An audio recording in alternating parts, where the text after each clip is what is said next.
Yours truly, Kelly is my name. We're together. Our second conversation, 14 minutes now past the hour of 9. The last time I was here, interestingly, was, I think, November 9. I think that was the last time I was here. I was checking my calendar just to be double sure. Like, I felt like it's been racing. Yeah, that would be correct. The last time I was here was November 9. So last week, 14, I was here. And this is the 23rd. Okay?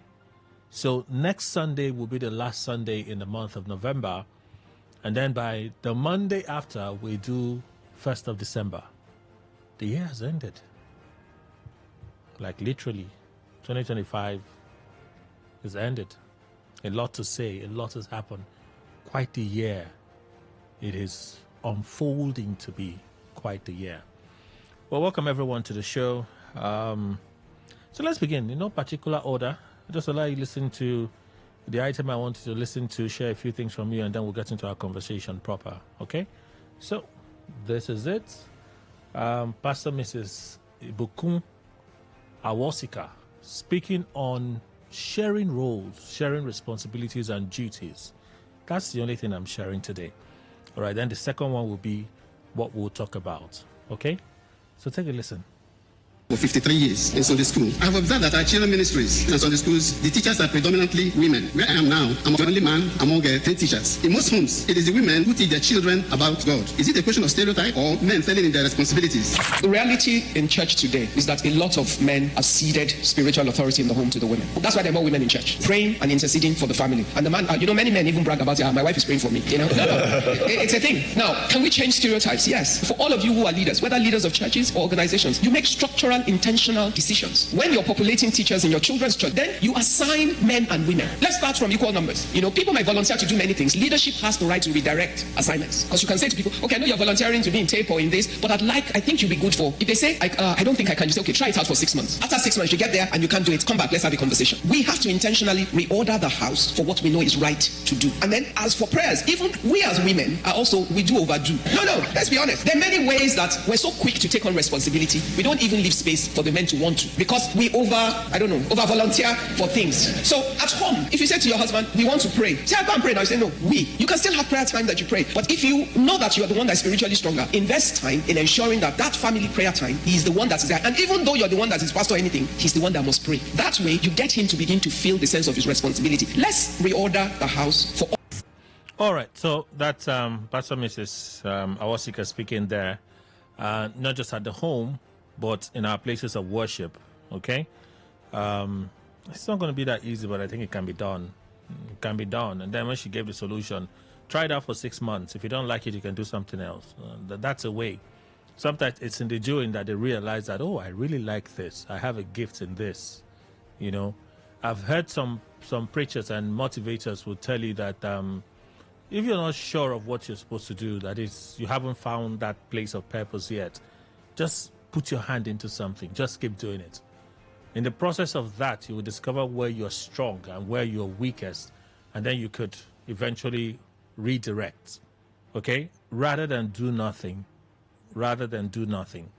So maybe you're somewhere you're not sure what you're really, made for, what you're cut out for, what your niche is. Waiting will not tell you what you should do. Doing something will give you a bit of insight as to what exactly it should be for you. So, do something.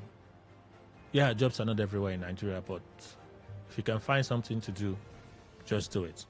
And as you do it well. Do it diligently. All right? Do it diligently so that when the blessings will come, it will be in abundance. All right? So, I'll just say a few things and then we talk. It's 18 past 9 already. So this last week, yesterday was my nephew's birthday. Well, I'm the host on the show. I might as well just, take this moment to enjoy these little privileges. What can we say to these things? If you get what I mean. Yesterday was Ugochukwu Jade birthday. Ugochukwu turned 1 yesterday. So Ugochukwu is Kamsi's brother. So some of you would have heard me say a lot about Kamsi. Kamsi is my beloved niece. I love that girl to the moon and back. I will say it over and over to ourselves. So when I tell her I love you to the moon and back, she'll say to the moon and back, and then she'll laugh. I'll join her in laughing, and we'll just continue on. Kausachik is a bundle of joy. And her brother appears to be, swinging in that same direction, likes to play and eat like me, like food. Those that know me, they know I like food. I don't eat because I'm hungry. If I wait till I'm hungry before I eat, it becomes worse. It's like I'm sick. It's like I'm sick.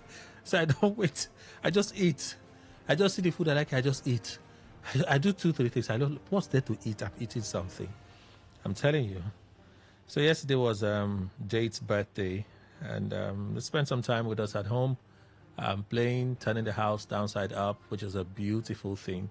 You're tired, but you just love them, So happy birthday to you, Jade, Ugochukwu. Continue to grow in grace and strength and power, and I'm sure you will do much more things that I would ever do, your father would ever do, your mother would ever do. Okay, I'm not his father; he's my nephew. I said so. Yeah. For those that got it, there you have it. Okay, so let's mention a few things, and then we'll get into our gist proper. So the last time I was here, November 9, marked 11 years since the phenomenal Miles Monroe, founder Bahamas Faith Ministries International, passed on. Okay, 11 years. Speaking of passing on, about the same time I was there last week, that was just a few days when the death of Pastor Nkechi was announced. This weekend, today I actually hear his interment. Yesterday was lying in state. It's a whole weekend of activities by the Carpenters Church on Ada George Road, where Nkechi pastored for years. I remember as a child, really, I wake up in the mornings on Saturdays, and one of the few things would look, well, at the time there were many things. You'd have cartoons, you have Voltron and the rest of them on RSTV. RSTV used to be the main thing then, because cable TV there was really, it was a luxury, okay? So we used to watch, after Nkechi will come up with Fresh Dew. After Fresh Dew, you now have those morning cartoons and the rest of them. Still remember some. Anyway, so Nkechi passed on a few days ago, and she's been buried today. All right? I think everything is happening at the Carpenters Church. I don't know if she'll be interred at the church, on the church premises. But that's where everything is happening. Okay, so yesterday was a line in state, and today service and interment would go together at the Carpenters Church. So God takes the glory. That's what my grandmother would say. God takes the glory. All right? Strength to the family of the Carpenters Church for this sudden loss. All right, so let's move on from there. Look at a few more things. Pastor Donnie McLaughlin turned 66 a few days ago as well. Of course, Donnie McLaughlin is an American gospel music minister. All right, so there you have it. Happy birthday, sir. All right, so this man used to be my idol in those days when I was singing. Aiming to hit those notes, those pitches that Donnie would hit was the goal then. He was the goal. It was never easy, though. Still not easy. I'm not sure I successfully did it for most of the time. But Donnie is a phenomenal, absolute phenomenal. We don't have a lot of songs from him these days, but we can always go back to the memories that he blessed us with some of the beautiful songs. Only You Are Holy, Holy, Caribbean Medley.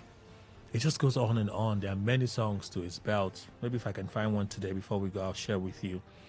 And then the 81st birthday to Pastor Ayodele Joseph, Orisha Jaffo, founder, Word of Life Bible Church. Okay? Pastor Ayo turned 81 just a few days ago as well. So happy birthday anniversary to you, sir. All right, so let me stop here. Let's get into what we'll talk about. On the other side, we'll talk about a few more. So take a listen to this. And now, the Ark Legacy Project. A raw testament of the move of God on the earth today. Raw testament. Raw testament. Without a human hand, sir. Without a human hand. Without no private consultation with anybody. Without taking an offering in church. What other means do you want to know that God is the one building it? Come on, give the Lord praise. We have never lacked access to his supplies till date. And all, I want you to be at peace. All that is needed to get it completed and delivered is on ground. All. Give the Lord a big hand of praise. Maybe to remind you, the main bowl has 109,000 seats. The seats are on ground. Amen. The seats have been on ground now for almost 2 years. 20,000 provision for children classes. Awesome God. The Twin Towers have actually completed now. Maybe to reflect also. There are 129 escalators in that building. And 29 elevators. No stress. It's a church that they don't die young. So no matter your age, you can go to any floor. Because you are being carried. Can I hear you, amen? There are 22 transformers. They run the facility. 1,200 restrooms. By that design, you will not need more than 5 minutes if you are not giving birth. To go to any restroom nearest where you live, where you are, back to your seat. Just to be sure time is not lost at the word. Come on, give the Lord praise. We have not asked for a dime from any foreign mission. Our own mission. Ma propri teti anosa enumeno. Sen krakodia. May you be sensitive to what God is saying per time. I heard them say to me, is it all you I told this in my place of appearance? You are taking the project to the other side of the same property that he owns. I would not have gone there with you. And when we came back to where he said we should be, he stepped in. See what is happening? Awesome God. So it's only completion logistics that's on. Not need. Even equipment to get those things lifted to where they should be is quite a challenging task. But they're not common. But God kept paving the way to make it happen. It shall be dedicated 2026 in grand style. It's important to know that it is fully air conditioned. Fully, every space. It's fully air conditioned. To God alone be all the glory. This is where we are. Please be sensitive to where you are and push yourself to make the most of it. Jesus is at the center of it all. And when you recognize that, it becomes easy for you to play your part as privileged by God. As privileged by God. Well, when I heard 22 transformers, escalators, the Twin Towers have been completed, I said, wow. I had to say, wow. How grand. I'm not sure churches put a figure as to how much it cost them to build some of their worship centers. The last time I was here, interestingly, too, I shared with you clips of, or I think I mentioned that Pastor David Ibiomie took praise and worship to the Fingers of God Cathedral, okay, in, I think, Igruta also. When he gave a description, which I didn't share on the radio, when he gave a description of that facility, you just go, wow. But you see, that doesn't compare to this. It's not like there's a competition, but it really doesn't compare to what Bishop Oyedepo is talking about. And oftentimes, here, I would taunt some people by describing some of the things that Oyedepo is achieving, okay, in his lifetime. You know, when they built the Living Faith Church at the time, the question other persons were asking was, how was it done? Being that entire edifice was standing, and you're not having what we call pillars, okay? They're actually called, construction term, they're called columns. Pillars everywhere to help carry the weight and distribute it downward. That's what you have in most cathedrals. And those pillars have a way of eating into the space in the room. They eat into the space. Like if you look at Redeemed, the campground, you see a lot of poles everywhere to help carry the weight, distribute the weight from the roof to the ground. That's to the foundation, and then, of course, it's dispersed that way. But when Living Faith Church was built, Otta, you see that magnificent building just standing there. No column. It's just, well, for some, I think I've mentioned it before, Bishop Oyedepo is an architect, so that would count for something as well. Anyway, so when I started hearing of the ark, initially it was set to be inaugurated this year, in Shiloh this year. That was the initial plan. But somehow it was delayed. They said the contractors asked for more time. Okay, the contractors asked for more time so that they can get the job done properly. It's now been announced that in 2026, a day in 2026 has not been announced. Maybe in Shiloh 2026, the ark will be ready. But you listen to Bishop Oyedepo say the only thing left now is the logistics, whatever. I'm like, eh? Let me play it one more time. And then the question I asked, there's a storm on social media, which is, especially on Facebook, which is quite interesting. It's not unexpected. And I'm going to sift through the comments. But the question I asked is, I'm asking is, when you hear churches build facilities like this, how does it make you feel? How does it make you feel? When you hear churches build facilities like this, how does it make you feel? Let me play it again. And now, the Ark Legacy Project. A raw testament of the move of God on the earth today. Raw testament. Raw testament. Without a human hand, sir. Without a human hand. Without no private consultation with anybody. Without taking an offering. Enjoy. What other means do you want to know that God is the one building it? Come on, give the Lord praise. We have never lacked access to his supplies till date. And all, I want you to be at peace. All that is needed to get it completed and delivered is on ground. All. Give the Lord a big hand of praise. Maybe to remind you, the main bowl has 109,000 seats. The seats are on ground. Amen. The seats have been on ground now for almost 2 years. 20,000 provision for children classes. Awesome God. The Twin Towers have actually completed now. Maybe to reflect also. There are 129 escalators in that building. And 29 elevators. No stress. It's a job that they don't die young. So no matter your age, you can go to any floor. Because you are being carried. Can I hear your amen? There are 22 transformers. To run the facility. 1,200 restrooms. By that design, you will not need more than 5 minutes if you are not giving birth. To go to any restroom nearest where you live, where you are, back to your seat. Just to be sure time is not lost at the word. Come on, give the Lord praise. We have not asked for a dime from any foreign mission. Our own mission.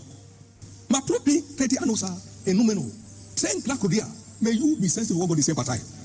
I heard him say to me, is it all you I told this in my place of appearance? You are taking the project to the other side of the same property that he owns.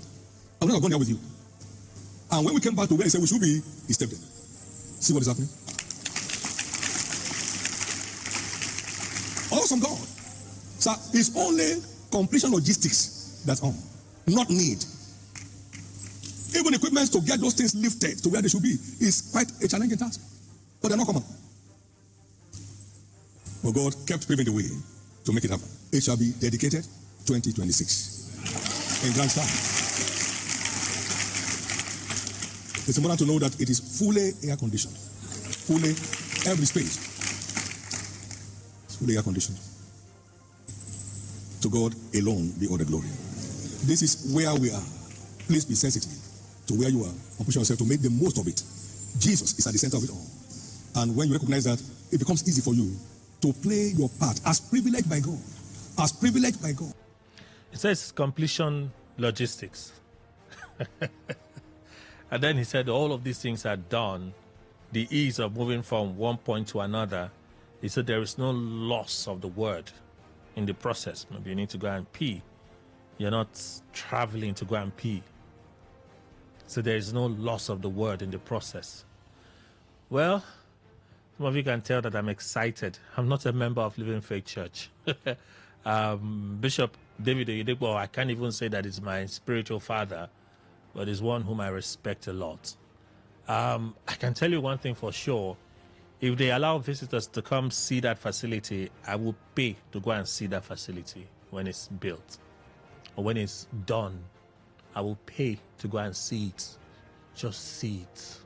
Take pictures and come back. 0810-9510-951. 0810-9510-951. So the question is pretty straightforward, yeah? How does it make you feel, okay, when you hear that churches are building ambitious projects like this? You look at the visuals of it, it looks like a stadium. But what he's describing, because it's gonna be covered. So, but the entire overlay looks like looks like a stadium design, right? But it's the details now that is bringing the wowness. So again, 0810-9510-951. 0810-9510-951.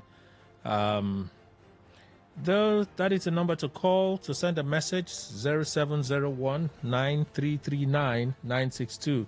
So are the calls coming and dropping? 0701 9339 962. Use that to reach us. WhatsApp, traditional text message. WhatsApp, you can send a voice note. Please keep it within 60 seconds. On Facebook and X, the post up there. Facebook, Today951FM. On X, Today FM 951. First caller, Today 95.1. Good morning. Are you there? Can you hear me? Okay, you're not ready. Today 95.1. Good morning. Hello, good morning, Kemen. Welcome, sir. Yeah. This is Tony also. Hi, Tony. Welcome. Yes. How are you doing this morning? I'm okay. And you? I'm okay too. Please go on. Thank you.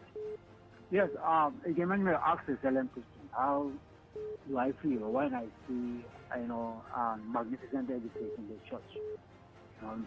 What I don't get, it doesn't excite me so much anyway.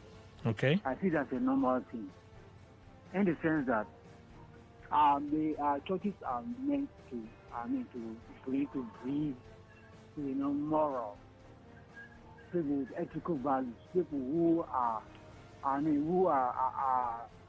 prepared to go to, heaven, And if we see most of these churches, I am not judging anyway. Okay. But most of them, they seem they lack all these values in them, and you begin to ask, what is the essence of building all these gigantic bases when the minds are not prepared? Okay. When the people are not prepared for the real task ahead. So it doesn't excite me. Things don't excite me like that. But I have a way of getting excited, I've seen things like that, but not this very particular one. It's a normal thing to me. All right. Yeah, that's Thank you very much. It's normal to you. Today 95.1. Good morning. Hello, this is Toy Jack from Eagle Island. Please go on. Good morning. Yes, you see, how it makes me feel when I see all these big church structures, to me, it's just a total waste of money. Okay. Because if you check it very well, at least we have now entered an age where we have technology. You can do live services, you can stream just like Jereze, or people can connect to services from different parts of the world. Not wasting that project costs billions upon billions of naira. Nigerians are poor, Christians are poor. Yes. People are poor, people are starving. Yes, they are wasting money on church buildings. It's not fair now. It's not fair. That's why I like Jehovah's Witnesses. They have kingdom halls where they congregate, they meet. You can do your Christian mission without wasting money on physical structures. All right. The church is enough. The Spirit of God is enough. Yes. Thank you. So that's just like I said. Okay, so it doesn't excite you. For you think it's a waste. Yeah, that's how you feel. A message here. I feel very excited and wish our government can learn from them how accountable and proficient some of our church leaders could be, how visionary and futuristic they could be. Elliot Micah from Ozuoba sent that message. Okay, there you have it, 0810-9510-951. How does it make you feel? Chile Edwin on Facebook says, it's quite unfortunate that the church is now the industry in Nigeria. It is. Okay. Let me see another one. Patron.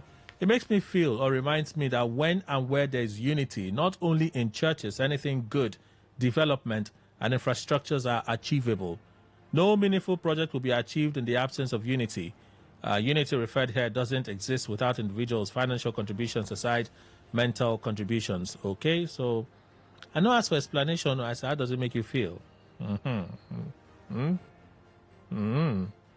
John came, it makes me feel sad because that's a big business adventure that doesn't pay tax, nor does it have a clear-cut impact toward development of society. You say it's a shame to the government. Well, personally, I even disagree because the church is a reform center, the center for reformation. Many persons have been changed just by going to church. Many. And you could ask the question. You could talk to people, interview people. Some lives have had U-turns in one service. They walked into a church service and the word was shared and there was conviction and whoops, just like that. Today 95.1. Good morning. morning to you, my stepbrother. Okay. Hi, the real gift. Welcome. Thank you. So? You celebrated your niece. Oh, Abi? yes, I did. And you know, even bothered to invite, even though despite as a stepbrother, who I be to you. My family don't know you. An invitation. My family don't know you. But you sabi me. Of course, now. So now you go introduce me to the family. Say, see your stepbrother. Take me stepbrother with family no sabi. You never can tell, though. We might be, you understand that we might be related, though. All these extended family things. Or the person go marry his sister. Now what? That's why you need to introduce me to them. Make you understand. Ejapo. Good morning to you, sir. Welcome, sir. Thank you. You see this question you asked, Yes. For me as an individual, when I see things like this, are they happy? But Okay. not asking why they're happy. I like to know. We don't need to know. Because the thing is this, I believe that these are ways of maybe propagating the gospel. And don't forget that this edifice will be there at a point in time. It might be like a tourist attraction, just like you said. Yes. If I go feel afford them to, I go just walk out, go there, take glory there, enter, shoot round, come back. Because the truth is that most of edifices like this last sometimes for a lifetime, for generations. Yeah. So for him to go to this extent to build this ark, will not be Noah own, because Noah own I no see him. If I'm opportune to see his own, I go like see him, because I know things like that will even push some persons to join the faith. When I talk the faith, not specifically its denomination, because it will make some other persons to believe that indeed, if you contribute to the work of God, definitely you will see the evidence physically and spiritually. So, but I beg, anytime you want to go, try to remind me so that you go pay my transport, make I join you. Thank you very much. I will. This one I will not forget. I will. Thank you, the real gift. Thank you so much. So let me read another message here. The Tower of Babel, built by architect Nimrod, was a God-dishonoring project. So modern religious edifices are no different. Bassi. Okay, that's Bassi's view on it. I was reading some of the contributions from Facebook. Engineer Chinwike, I think it's Chinwike Benedict. Reasonable countries are building industries to create jobs and to curb menace of restiveness. But down here in Nigeria, everybody is struggling to operate a church for quick gains. Have you been to some of those reasonable countries? Have you seen the size of some of their churches? Have you seen it? Some of us just sit in the comfort of our bedroom and assume that because we have data, we've seen everything. Just do a research in US. And for your record, America is a deeply religious country. America is a deeply... See, the election that brought Trump was won on the basis of religion. Just go and do small research. No need to do plenty. Small. On the basis of religion. That's America. But for the fact that they've been able to put knowledge and faith side by side to develop their country makes you think that America is a flawless country. That's not the case. So go and check some of the churches in America, the size of those churches in America, to shock you. Madabuchi Madu, when it's completed with members' tithe and offering, okay, what is your feeling? I know, I was expecting comments like this. 0810951091. Again, 0810951091. Look at the size of the Catholic Church. The size of the Vatican. Vatican is not referred to as a country. So how are you? Why do? Is it not a church? Is it not a church?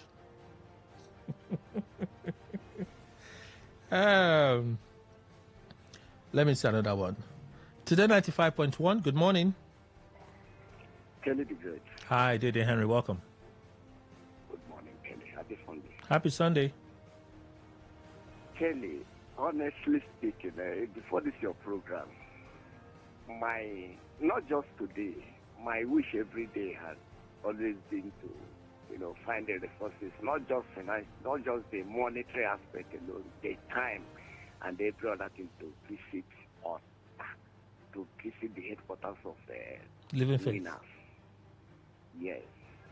It has always been my dream that one day I will just gather me and my family, will just find time, spend 1 week in Ota, look for somewhere and lodge and just look at what is happening here. I respect Oyedepo a lot because I see a man who has focus, who gives attention to whatever he's doing. And I'm somebody that believes that whatever you believe, whatever you want to do, whatever you choose as your path, be on it properly, do it well. If you are a holiness preacher who is always looking up to heaven, make sure all your attention is in heaven. Because it is said in the Bible that where a man's treasure is, there will his heart be. Since Oyedepo has chosen, that I don't know about any other part of that, as far as this world is concerned, whatever he's going to be doing here, he's going to be doing it for eyes to see that there is God, and he has given us everything. He's given everything to it. I respect Oyedepo. For the one is that you see a man who is never distracted. It doesn't matter what the world say. I've never had Oyedepo respond to criticism one day. I've never had him say, somebody said this to me. Even when some people came after him, it was his voice, Diomi and Nenche, that when they fight, he did it one day. Talk about it. No. This is one man with focus, and I like him. So you ask how I feel. Yeah. It's okay.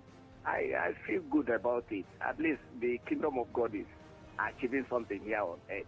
But all right. Then, may we not let us may he not let us get distracted from the real thing. All right. From the real thing. Thank you. Thank you, Dede.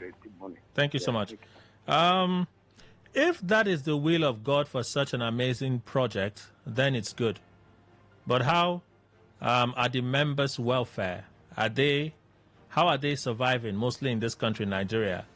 Now that this kind of project is on, I remember in the Bible when God told David not to build him a house, but his son. Nowadays, most pastors don't ask for God. They go ahead, take their members' money to build it. And if it's the will of God, you say if it's the will of God, it has no issue. Some of those projects are never completed. We have many abandoned cathedrals all over the place. Hello, Kelly. Good morning. Hi, Madam Esther. Welcome. Kelly, how are you now? I'm fine. Very well. I didn't wake up quick to listen to your to thank God, because Kelly, do you know why? No, thing, I'm doing omugo in my daughter's house. Oh, fantastic! Yes, he just put in bed, baby bouncy ball. And the baby will drag you like this. Those children, they don't rest. Or drag you like this. No, it's my thing, Kelly. I thank God for that too. Congratulations, Kelly, ma. Thank you. You were asking questions. Kelly, have you been in Asanta Cathedral in Owerri? Have you been in that Catholic church? No, I haven't though. Oh, Kelly, try one day when you go to Owerri, you enter that church. You will know that God is working. Do you understand? I like men of God who build their auditorium to God. Do you understand? Like this man now, this pastor, Oyedepo. I know some of his church where he's building is very, very nice. Kelly, if I have money to build, I will build though. Okay. I will build church, yes, to my own church. I will build for them if I have the money. So I like what the man is doing. You understand? And that pastor Oyedepo is not one of those that criticize people like how other pastors do. I like the man, so let him keep it on. All right. He's doing the work of God, and God will receive glory. Amen. In Jesus' name. Amen. Madam Esther, thank you. And congratulations again. Today 95.1, good morning. Hello, Raquel. Good morning, sir. Welcome. Happy Sunday, sir. Happy Sunday to you. My name is Nebu Pepe from Buguma. Okay. I'm going to Una Chapel at Buguma. So I like what my pastor was doing. I was praying to God to go to Shiloh this year, but thank God we want to open that church next year. I'll find it and go and see that something of that my bit for God. So I will be blessed. So I will remember God to serve God very well, not do bad in my life. Thank you, sir. Thank you. Today 95.1, good morning. Happy Sunday to you, Kelly. Welcome, Mr. Zion. Thank you, sir. Please go on. It's a contradiction of the word of God they once preached. Okay. Lay hold your treasures in heaven. No be so. Vanity upon vanity is vanity. Look at that stuff is erecting there. Is that the heaven is putting such treasure that we hold in there? Why are we deceiving ourselves? What the man is doing is wrong. All of them is wrong. That is in your opinion, right? Yes, it's my opinion. Fantastic. Billions of naira. And yet the people are suffering. Who will go to that altar, or who will go to those places and worship? Who go to those places for worship? The hungry stomach. Is it because of we are so gullible and jobless in this region that we are easily moved by peanuts? Go to some nations, some churches that are locking them up. You know why? Like which one? Some churches in America now. Like who? Give me name. They close some churches down. Do they close? Why do they close them down, Mr. Zion? People Why don't attend the churches. Please give me a name. Produce everything. Please give me a name. I may not be able to give you a name, but I can challenge you by tomorrow or later today. I can give you some answers. Yes, feel free. I like to see them. Sir, why these churches are prospering here is because we are less educated. So how about the churches prospering in the developed countries? Prospering there? Yes. How about the ones in South Korea? South Korea. You're not aware?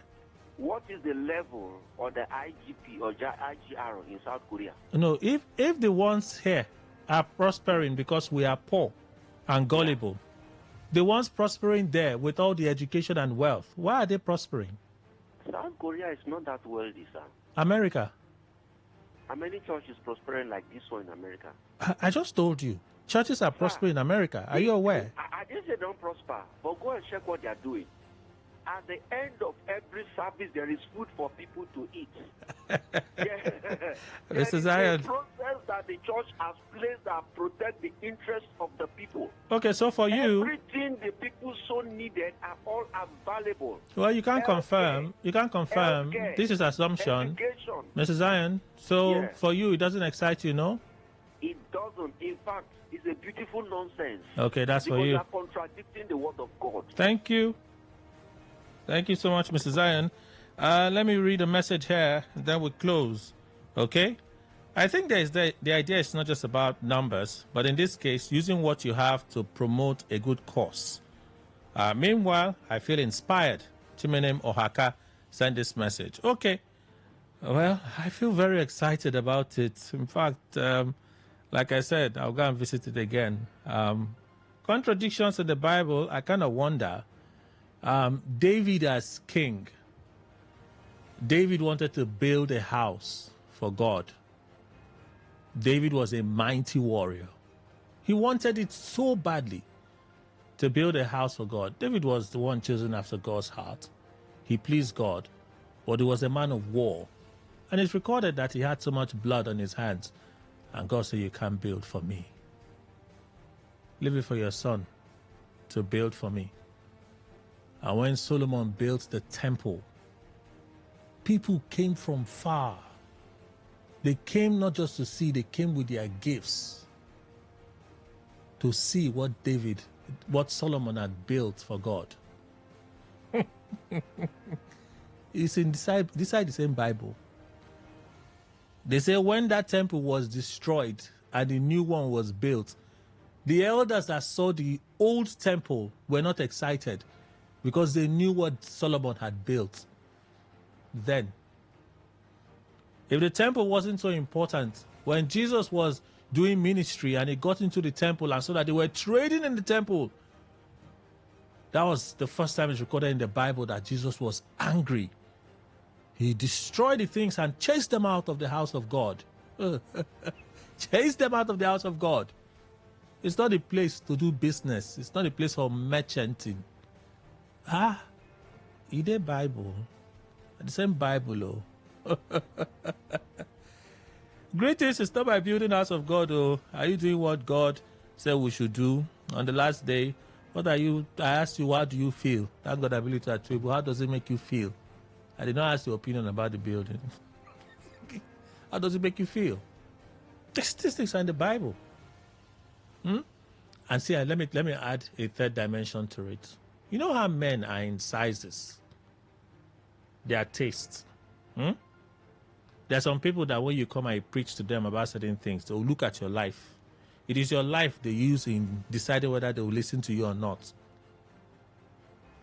There are certain places certain pastors will never enter, because in those rooms, they've sized them to say, the way we measure that God is with you is about capacity. Oh, there are people like that. Now, God created all of us. So when they are calling people into the room, and you call David Oyedepo and he tells you, I'm not available, you know that this one is the one where you cannot play with. You see, people, it's the same ark that they want to build a runway for. They want to build their own airport terminal that Festus Keyamo at some point gave approval for it that costs a stare. I didn't hear, I still haven't heard that has been cancelled or reversed. So when Oyedepo was saying that, he said, people will fly in with their jets packed. The audacity of this man. People will fly in with their jets packed and walk into service. Finish from service, walk down, enter their jets and fly out. I say, what? All to the praise of Jehovah. And by the way, when Solomon built the ark, when Solomon built the temple in the Old Testament, there were poor people in Israel. There will always be poor people. There will always be sick people. There will always be broken people.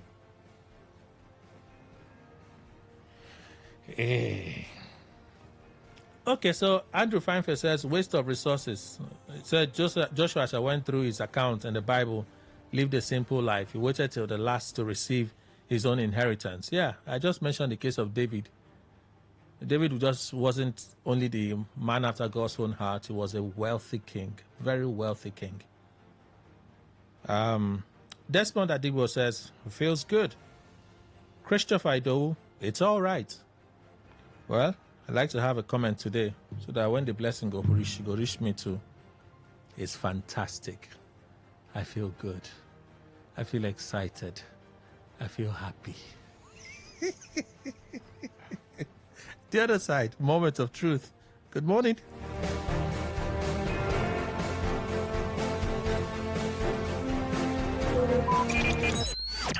Talk radio. I listen to a lot of talk radio. 95.1 FM.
Kelly here.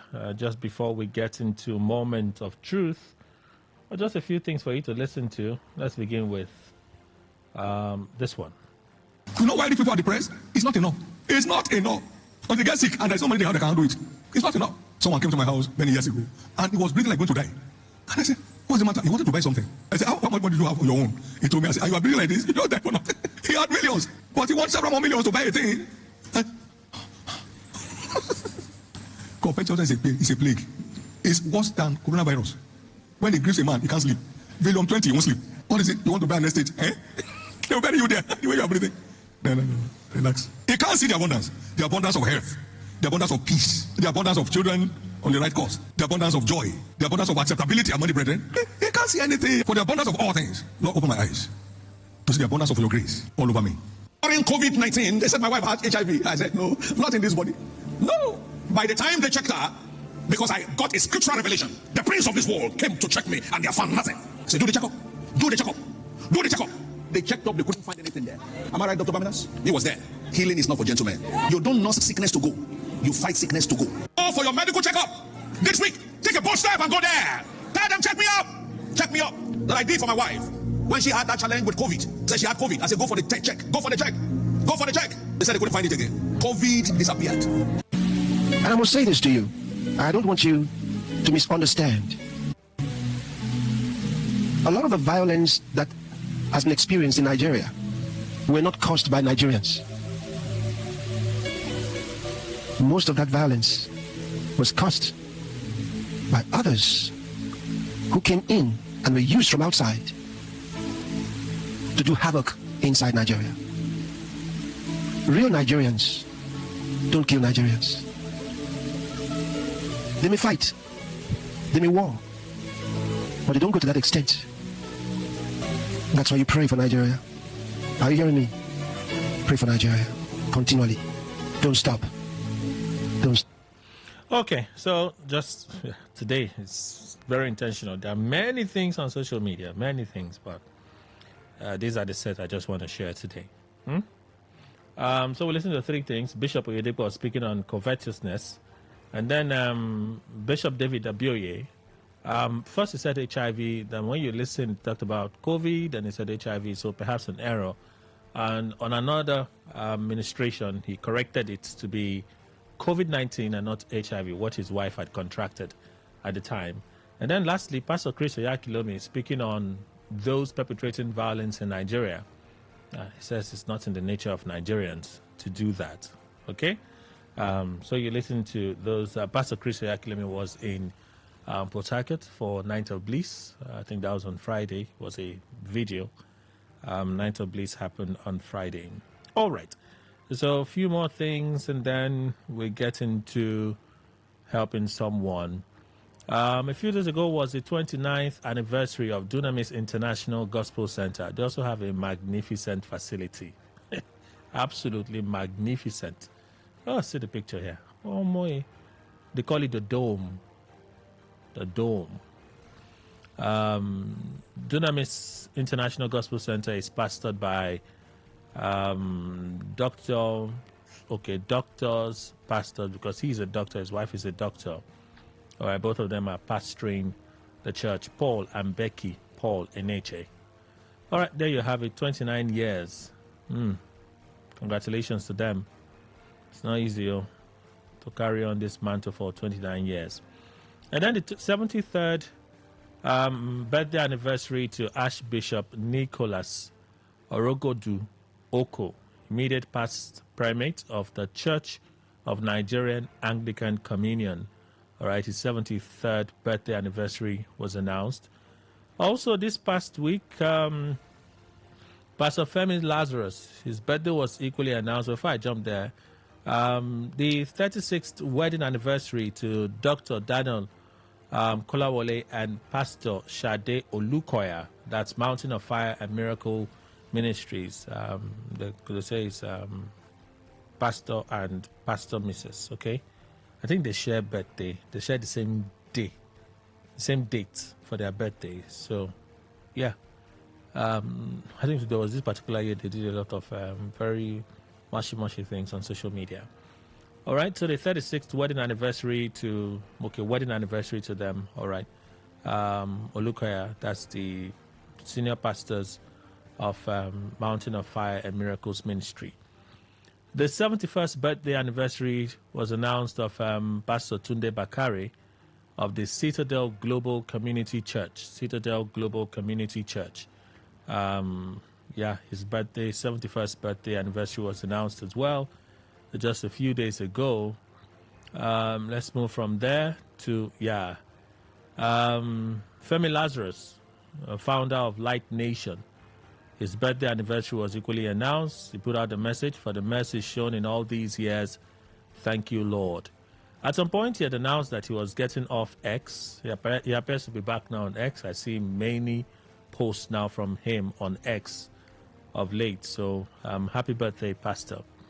All right. Also, I announced earlier his birthday. He turned 81.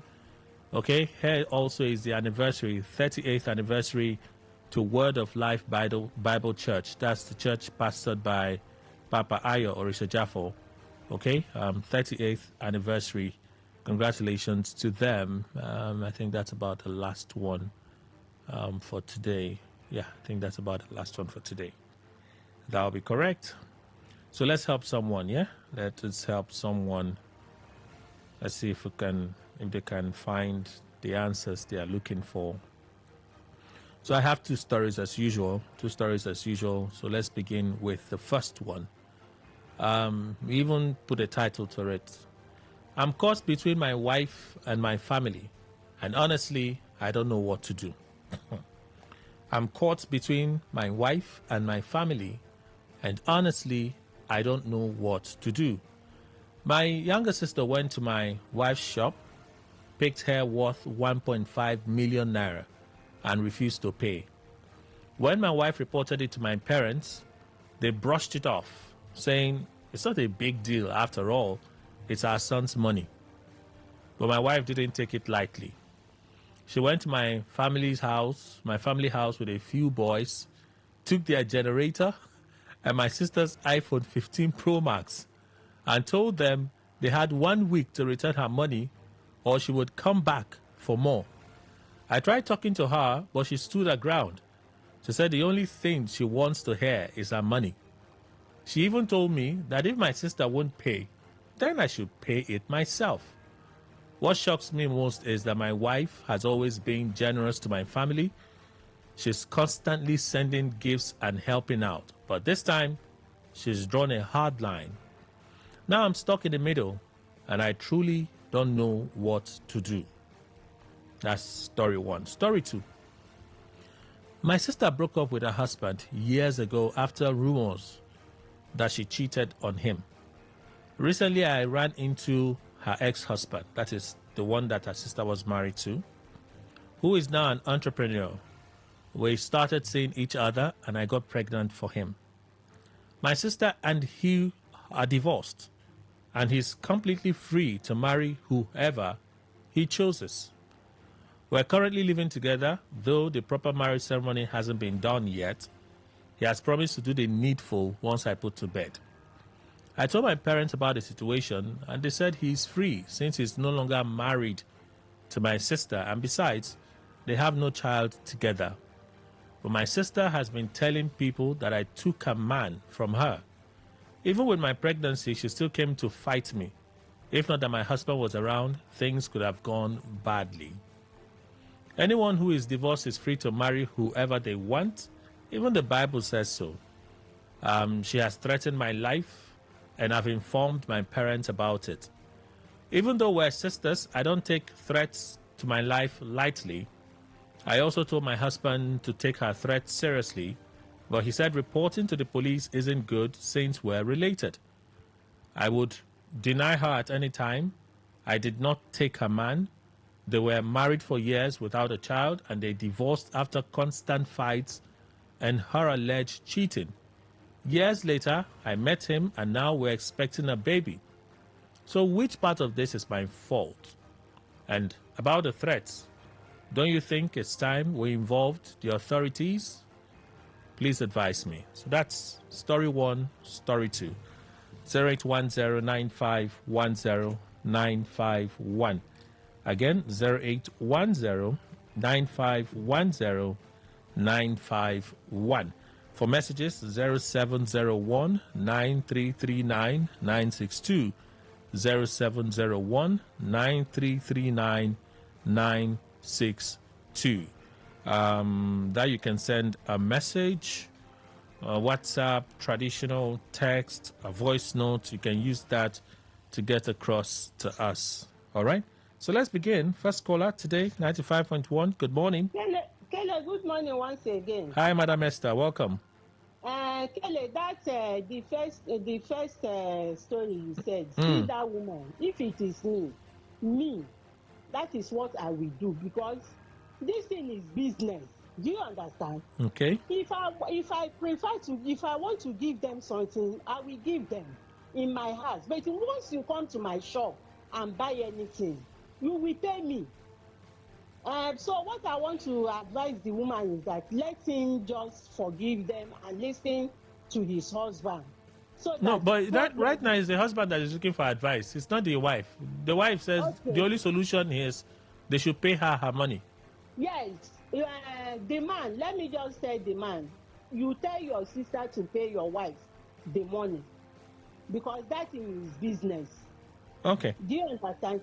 So for the second story, that girl that went and married his sister's ex-husband, he has been eyeing the man since the sister is there. If it is me, I will not marry that man.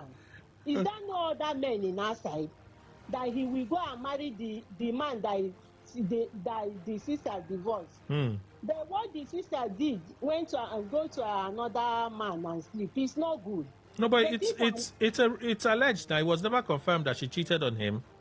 But what I'm telling that woman, he should come out from that marriage. It's not good. He will not have peace in that marriage. Okay. Because that is the sister's husband. Let him go and look for another man. Thank you, Madam Esther. All right. Madam Esther says she will not have peace. So that's 1 and 2. The husband should pay her the money or get his sister to pay the 1.5 million naira for the hair that she collected from her shop.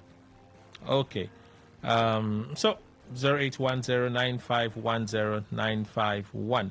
Again, 0810-9510-951. That is the number to call.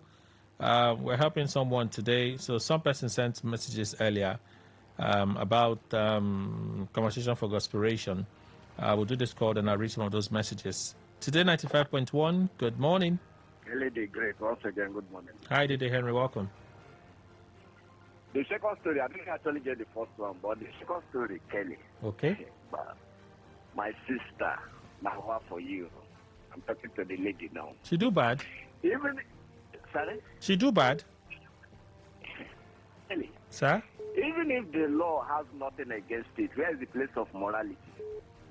They're no longer married now. They are divorced. I know. Is that the only man in the world? Your sister's ex-husband? Is that the only man in the whole world? Does it mean you've been, having some kind of, what do I put it now, even before the marriage? Does it mean you are praying for the divorce in the first place? Bible says all things are good, but not all things are necessary. It may be good that you are married, but is it actually necessary that you marry your husband's sister? Your sister's ex-husband. Your sister's ex-husband. What she did is not good, though. It's wrong. It doesn't matter. All this, I don't care. That used to be your slogan. How do you speak in your program? Say, don't. Hello? Dede Henry. Are you there? Yes, I can hear you. It doesn't move you a bit. That used to be your anthem. Mm-hmm. But it's important that you consider.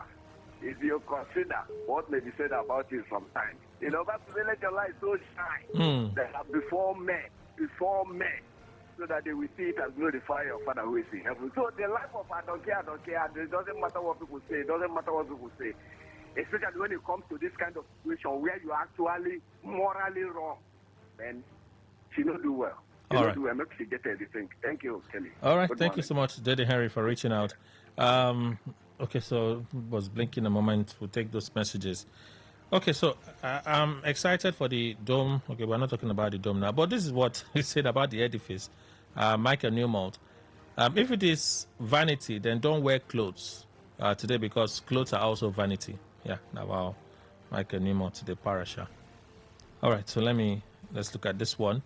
Charles Sonosi writing from Port Harcourt on the first story. I don't blame the woman because she has been helping them. My advice to the man is to pay the money to his wife.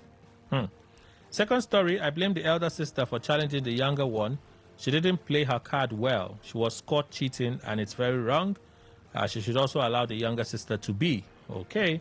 Today, 95.1, good morning. Charles Sonosi, that message from you. Nothing is wrong for the sister to marry the sister's ex-husband. Okay. Ex is expired. Expired boyfriend, expired girlfriend, expired husband. To you, you felt the man is not good enough for you. There is someone else that has seen value in him, which is your sister. So why are you disturbed? God said in the book of Malachi, I hate divorce. You said you are wiser. You don't listen to God's word.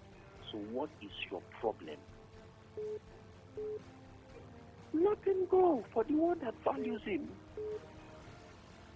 Let him go for the one that saw the need to be with him.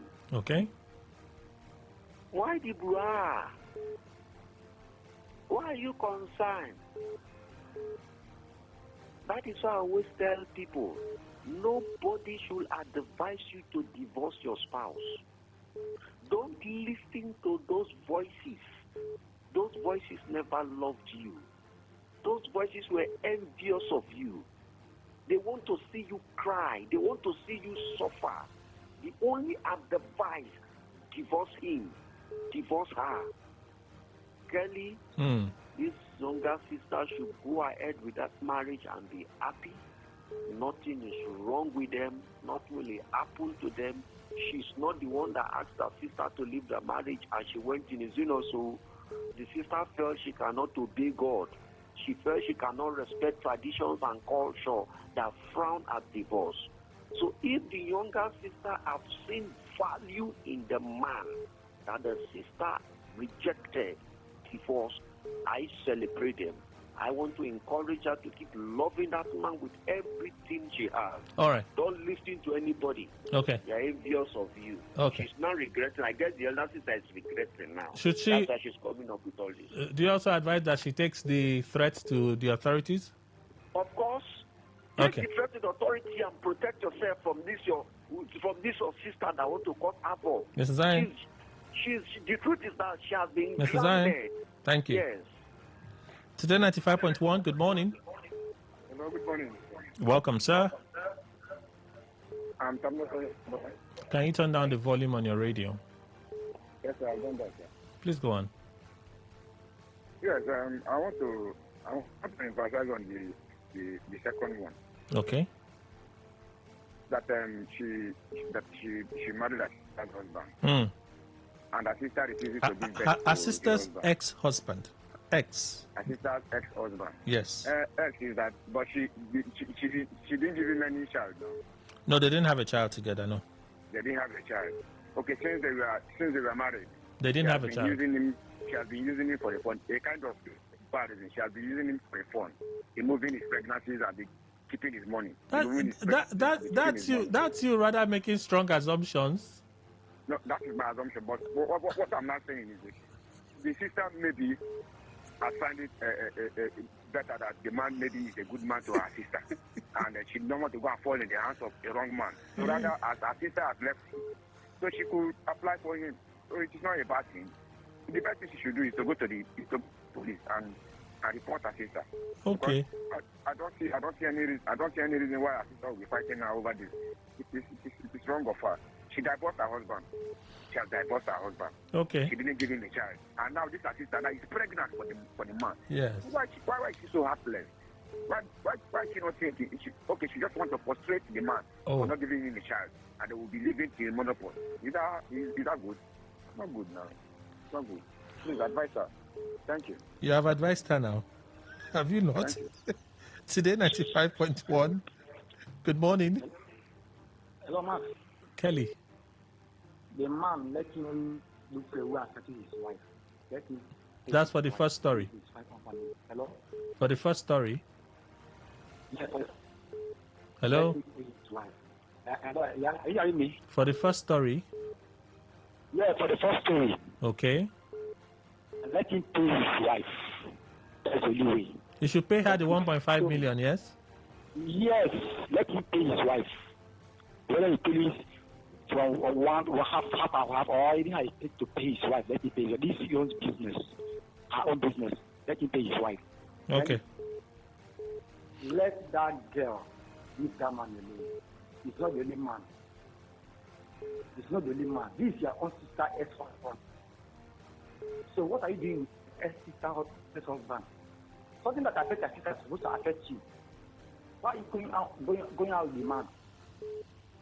For me, Mark, let that girl leave that man and look for another man. What's your name, Thank please? you. Is this Robin Maja? What's your name? My name is Kingdom, police of Port Harcourt. Okay, Kingdom, my name is Kelly. Sorry? My name is Kelly. Kelly. Okay, Kelly. Hey, sorry, I thought it's Mark. Sorry. Bye-bye. Sorry, Kelly. Today 95.1, good morning. Babe. Wellington. You done show? I beg you, man. I beg you that for time. Wellington, welcome. Tell me, what did the man they want himself for? When they say you pay, no pay, wife, he doesn't have structure.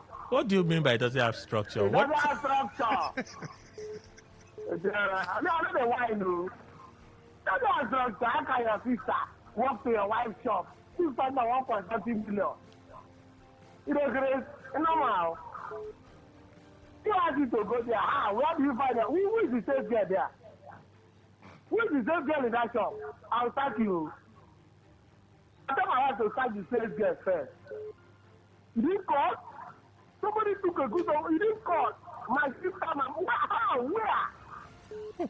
I will start the safe girl first, one side. Then call my wife, come. I'm a brother can come. You mean you have a sales girl that didn't call you that my sister came to the shop, took something at 1.something million without even informing you? What if it was your wife that was in the shop when the girl came? Yes, you should not ask me about the money. No, but sometimes you can take something on credit now. You can take on credit. You want to call me, Abe. I want to give your sister something. Can she pay? Will she pay? Or you want to pay? The girl has iPhone Pro 15. Oh. Leave the Pro 15, whether the Pro 40, where they come, because I think they watch us. You leave. Can she pay? Will she pay? You want to pay for her? You run the business for the family. Something, are you okay? You call me for approval. Now you're coming to meet me to ask me that my sister. You bring back that jet to my mother house. You come on, go and drop that jet. You didn't seek approval from me. That you went to, somebody came to buy something in your shop. I established a business for you. You didn't seek my approval. You gave her them. And at the end of the day, you're falling back to me. My friend, go and drop that. You look for a way. You can't manage a business. What are you not telling me, Kelly? Okay, Wellington. Let me go to the next one. Okay. Kelly, the next one is that the sister and the husband, just you come forward and tell us that you're interested in the family, you don't want to, you are, there's something you know about the family. You've done the investigation, you don't want to marry outside. And at the same time, the sister of that girl also should come and tell us, basically, what did you see in that man? Or is there a common interest? You don't know what they are looking for. It's either there is an interest in the lineage that they are not telling us. On both sides, both parties must have found that. Okay. I'm not everyone. That's the title, though. Wellington. That title is zero. Wellington, all fake. Bye-bye. Today, 95.1, good morning. Good morning, Kelly. Moses on the line. Hi, Moses. Please go on. Thank you. First off, the first story. Messenger where they send message like they ask sender, not they beat them.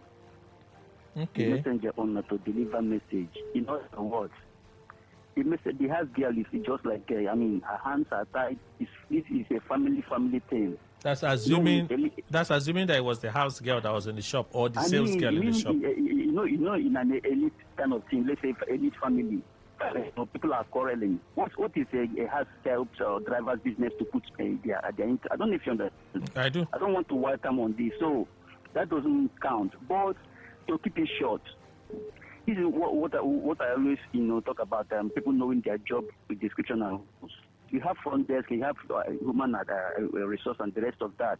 Oga failed. He should pay the wife the money. We should be the one to caution the family. Don't distract my wife's business. Because if the business fails, the wife will lack to it. So the man should, to make peace, pay the woman, finish. And then on the sixth one, the Bible told us that you can have life and have it abundantly. In other words, you can enjoy whatever fun that there is in it and still make heaven. But those that are short, don't have enough information, think that, I'm not going to make I enjoy here. What am I trying to say in essence? You can marry a good husband, you can have kids and still maintain family relationship. But she chose to sever the sister.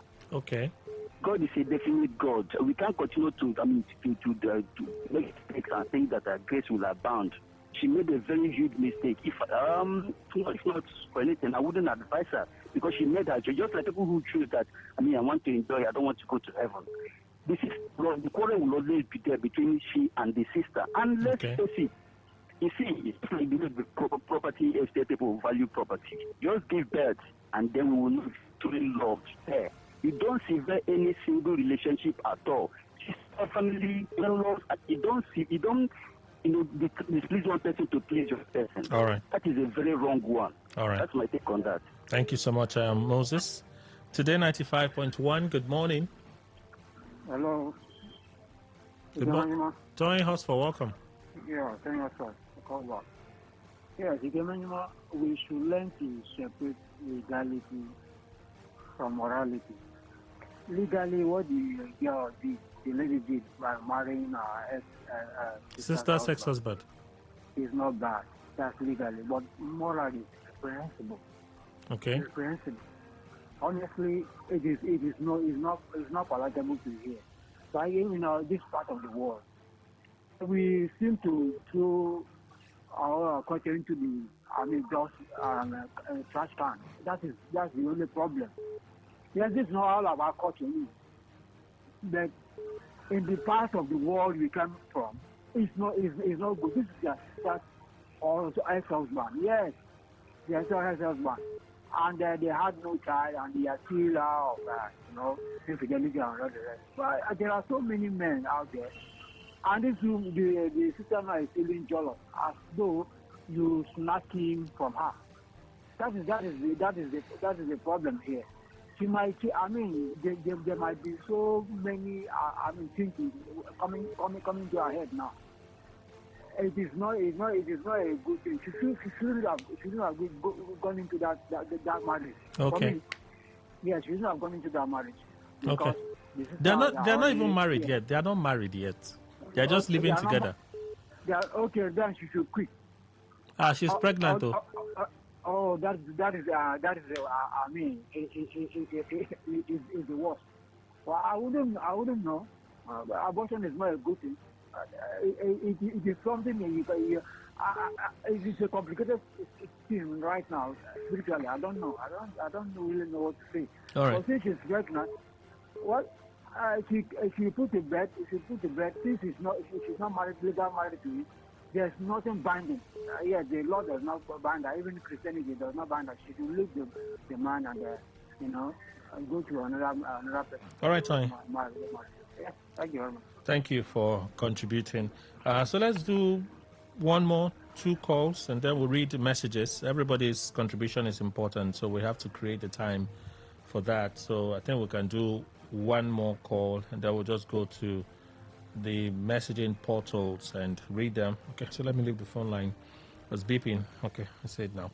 Welcome to Today 95.1.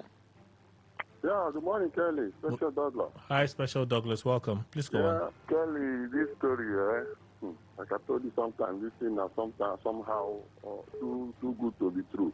They are true, very true.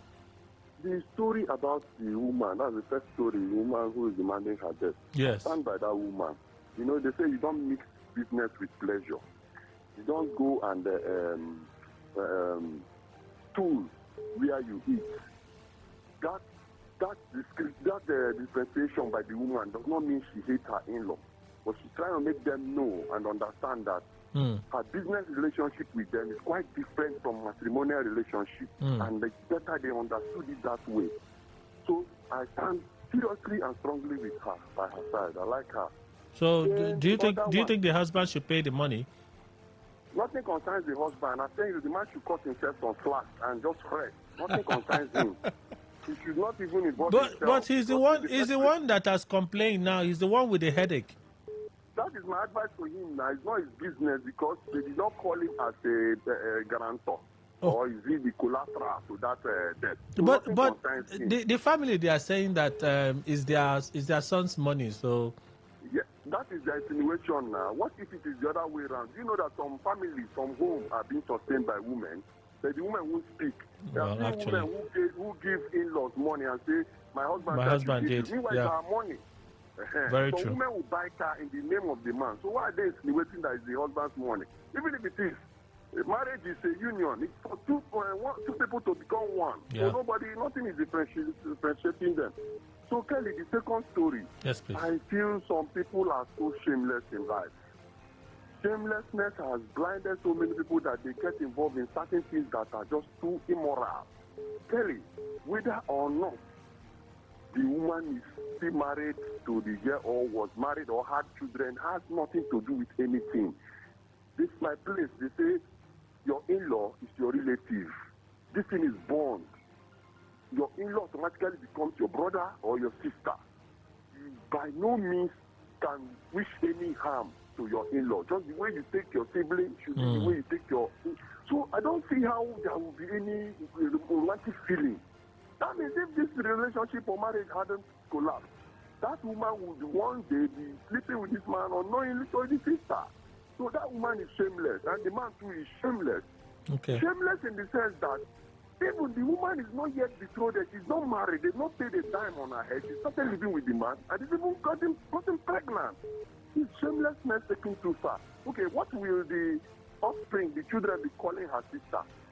My daddy's former husband. Oh my God, some things are just too irritating. Kelly, I was in this situation where I dated one sister and then later met the other sister who is Christian. When I realized that it was the sister, I just shunned the relationship. Okay. You know, it would have been better for me to even marry the second one because today she's in Canada doing well. Wow. But because of my moral reasoning, I said no, I can't have an affair with this. I've also seen a relationship. I've seen somewhere where a girl comfortably dated her auntie's son. That is her father's brother's wife. Son, that is her nephew. They were dating secretly. Some people are just too shameless. All right. Relationship goes beyond blood, death. There's a way somebody will be to you, the person will become your blood. It doesn't really require you to be born by one parent. No, something all right, are Special just Douglas. too immoral. Thank you. Thank you. All right, so let's do this one. Finally. Today 95.1, good morning. Kelly, finally, thank you. Morning, Madiba, please go on. Your radio is loud. Sorry, it's okay. Madiba, please go on. Douglas has already taken it off from me. But because you speak now, I agree with him entirely.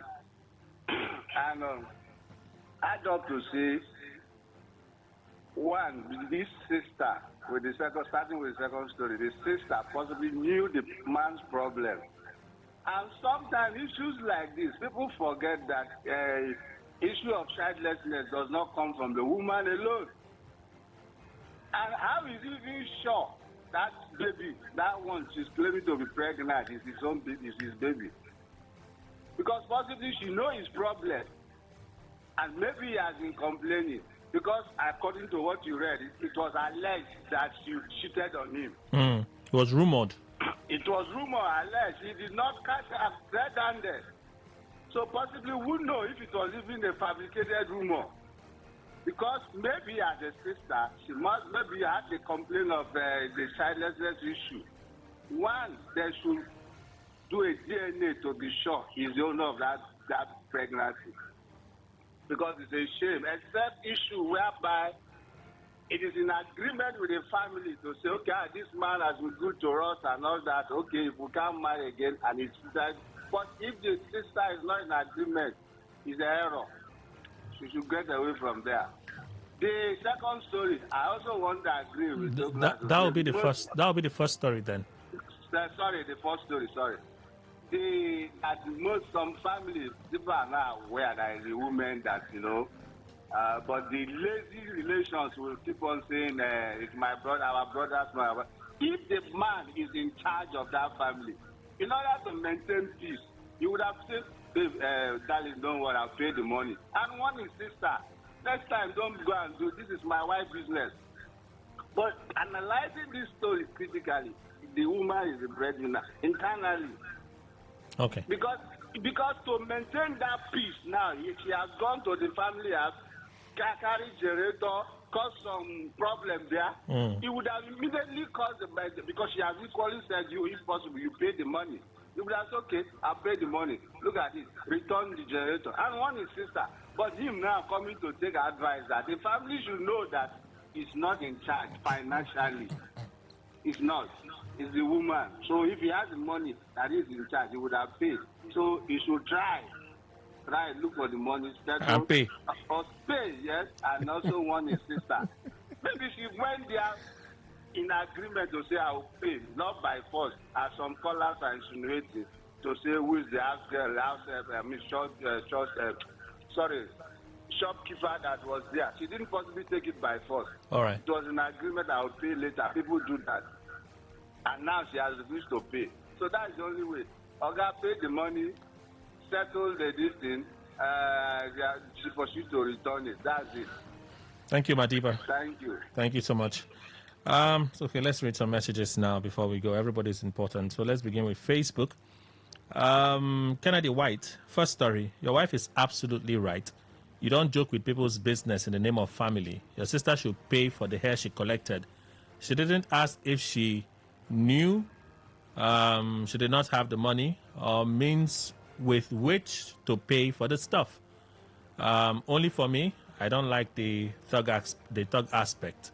Okay, police would have been more legal. Second story, there seems to be a missing piece in the puzzle of this story. It feels fishing that you could simply jump on your sister's husband or ex. It's ex actually.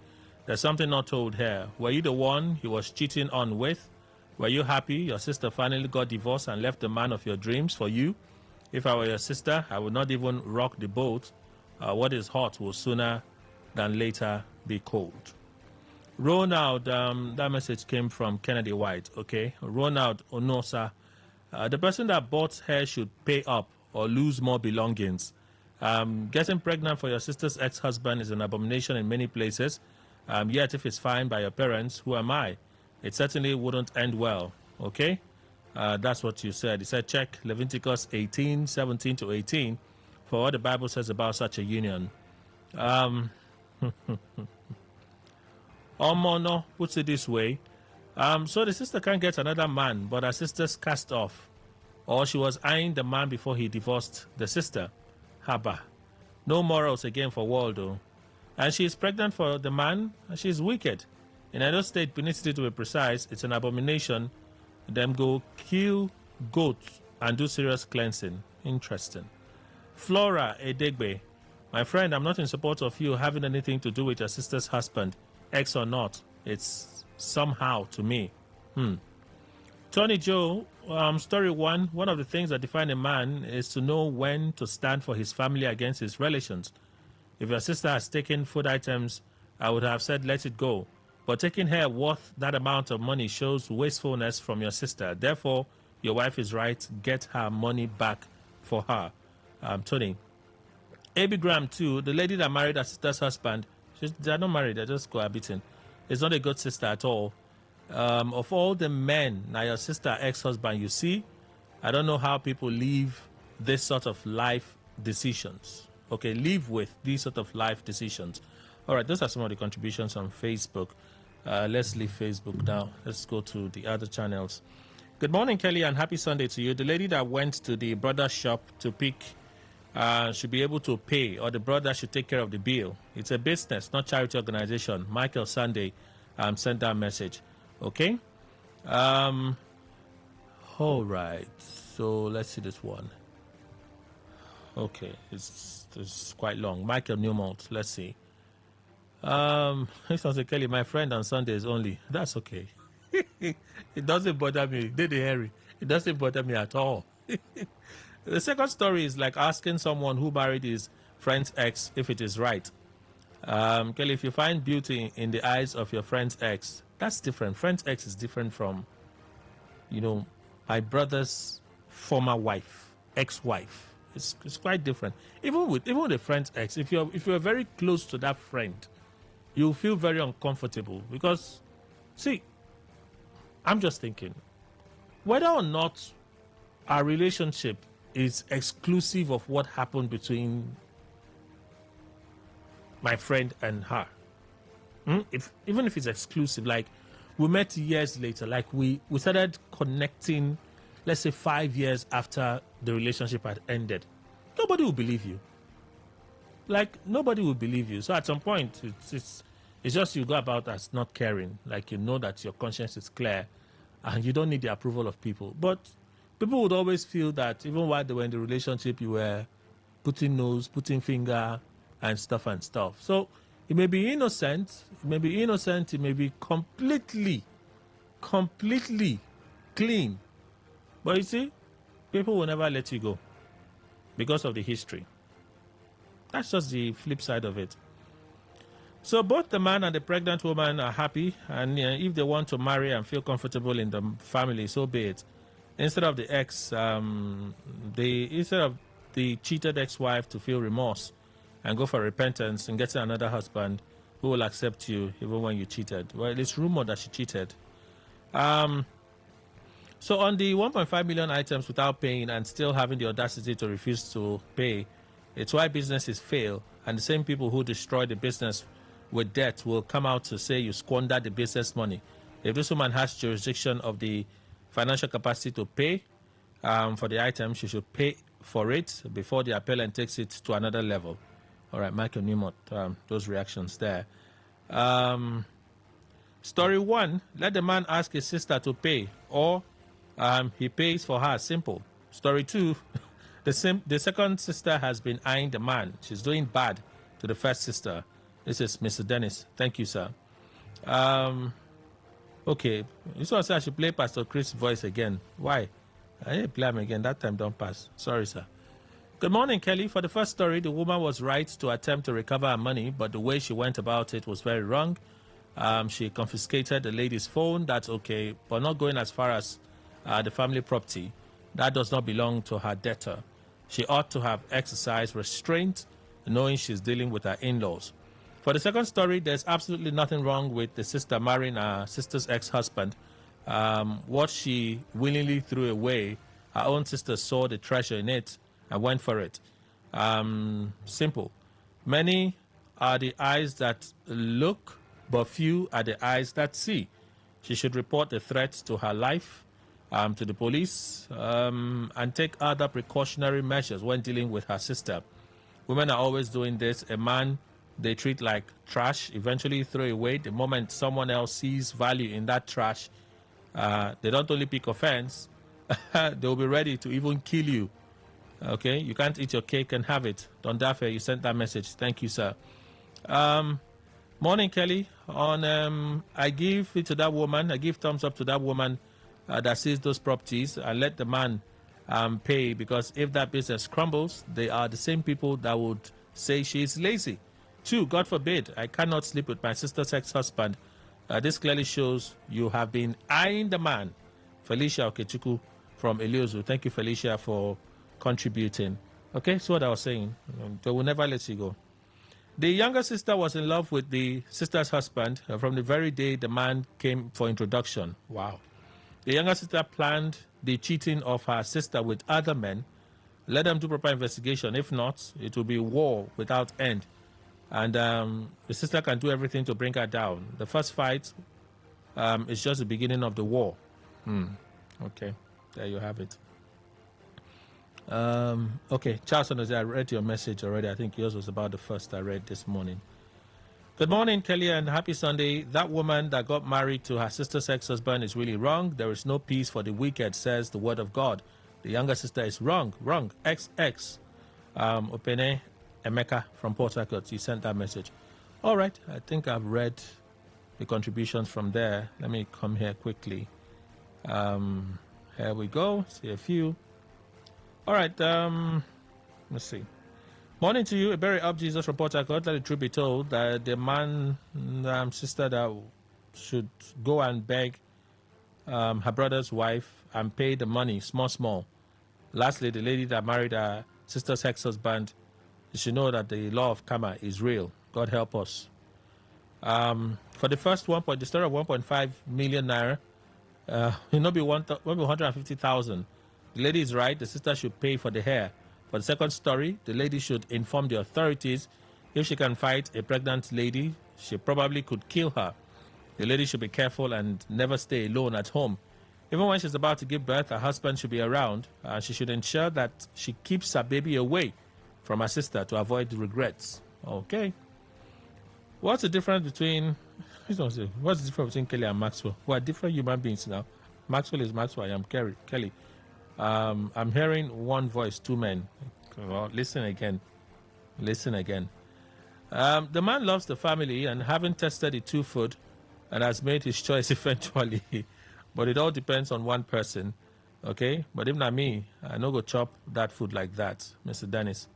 All right, thank you all for your contributions. Totally appreciated. Let's hope that in the voice of many, she will find counsel. All right? The other side will be the newspaper review segment, a number of inserts for you to listen to. And then I'll read some stories, a number of stories as well. We'll just see how we can glide through them. Lots of things happening, lots of information everywhere. Stay with us.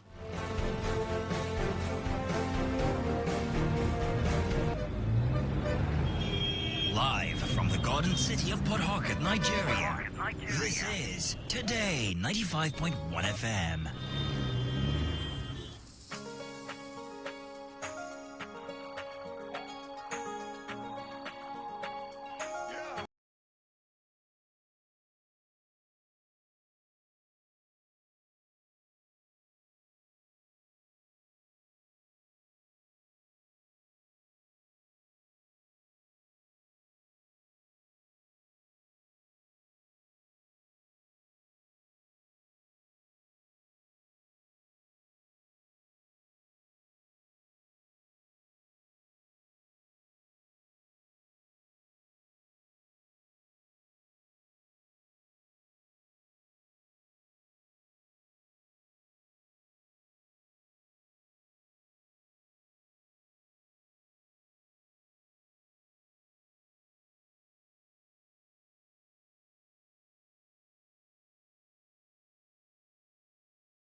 wonderful because River State, because of its terrain, has to do with rivers, seas, and other things.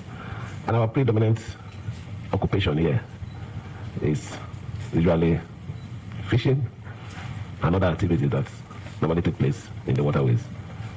We're not farmers here, even if we farm, maybe just to feed, but not on commercial quantities. But our main activities are usually fishing and other things that are done in the marine environment. So keeping a relationship with the Navy is very important. So we know the importance of it. So I want to say that you're coming on board, and this particular relationship that you have come to renew, we can assure you that it's going to spur us to do more in terms of collaboration for a success for both the Navy and also the state. Let me, if it won't be too much of maybe praising the Navy, but I don't think there's anything wrong if I have to say that.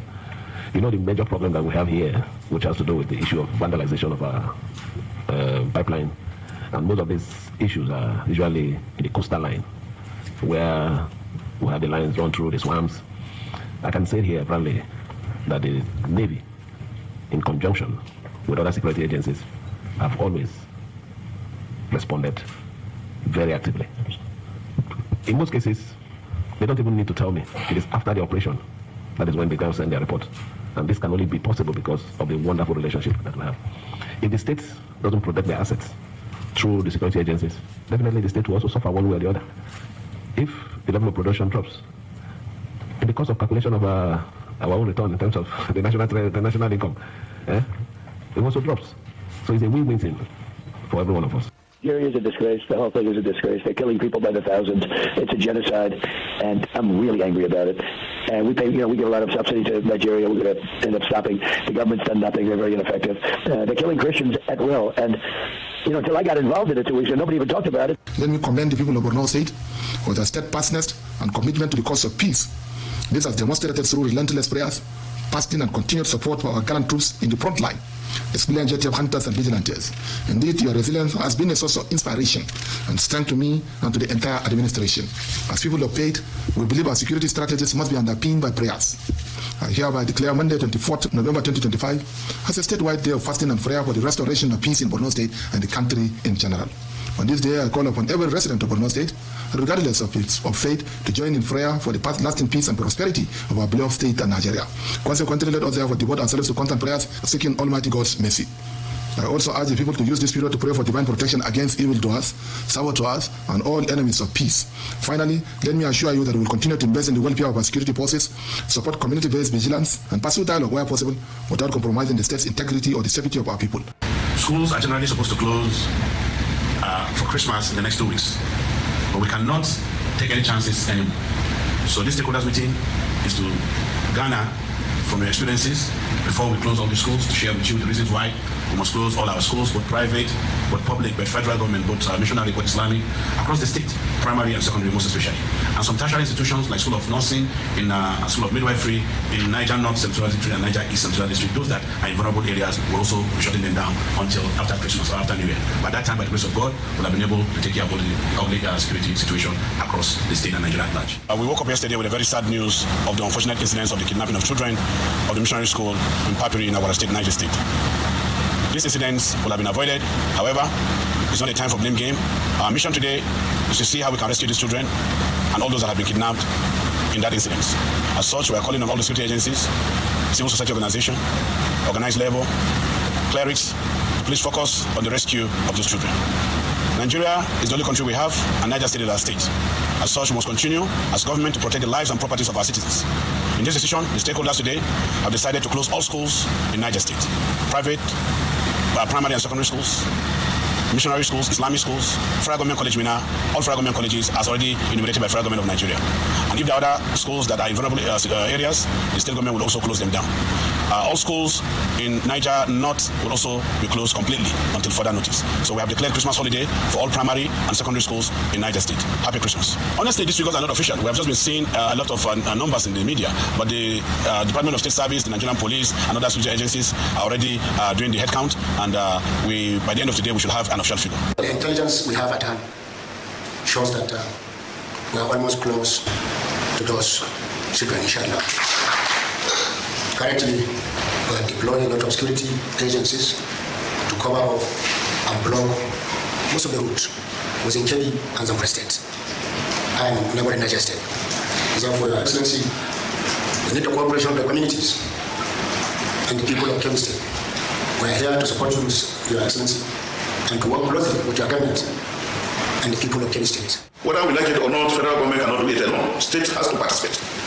And that is what we have been doing to our security agencies. When we came, we prioritized security. As I'm talking to you now, the Kebbi State government purchased almost 100 Toyota Hilux, and we distribute them to our various security agencies, including vigilantes. Up to now, we as leaders in Kebbi State, we couldn't understand why that withdrawal.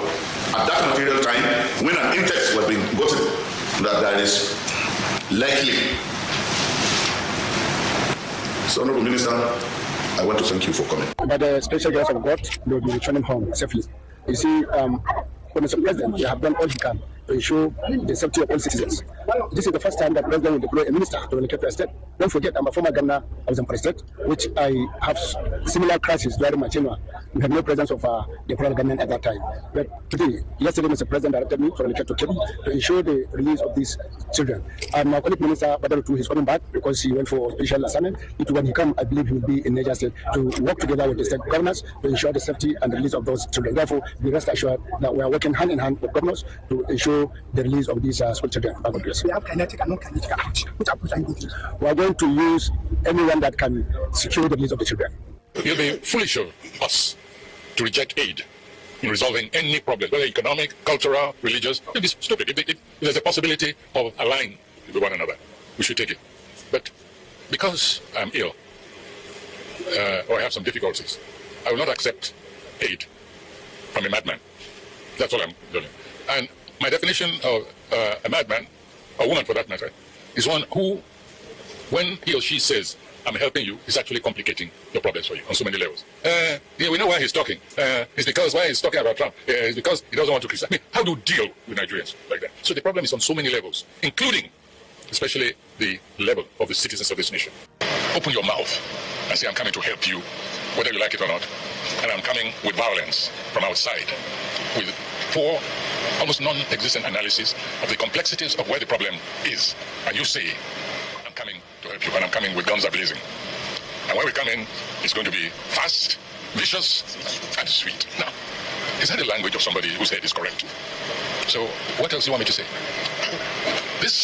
Any government has an obligation to protect, to ensure the welfare of his or her citizens. There's no question about it. But at least have some respect for victims and those who are trying to find solution. Well, for me, it's not about allegation, whether it's genocide or not. My question is, are people dying? Yes.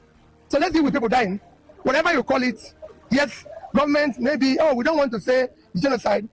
Let me agree with everybody's right. But are people dying? For me, let's deal with the issue of people dying, whether it is genocide or not.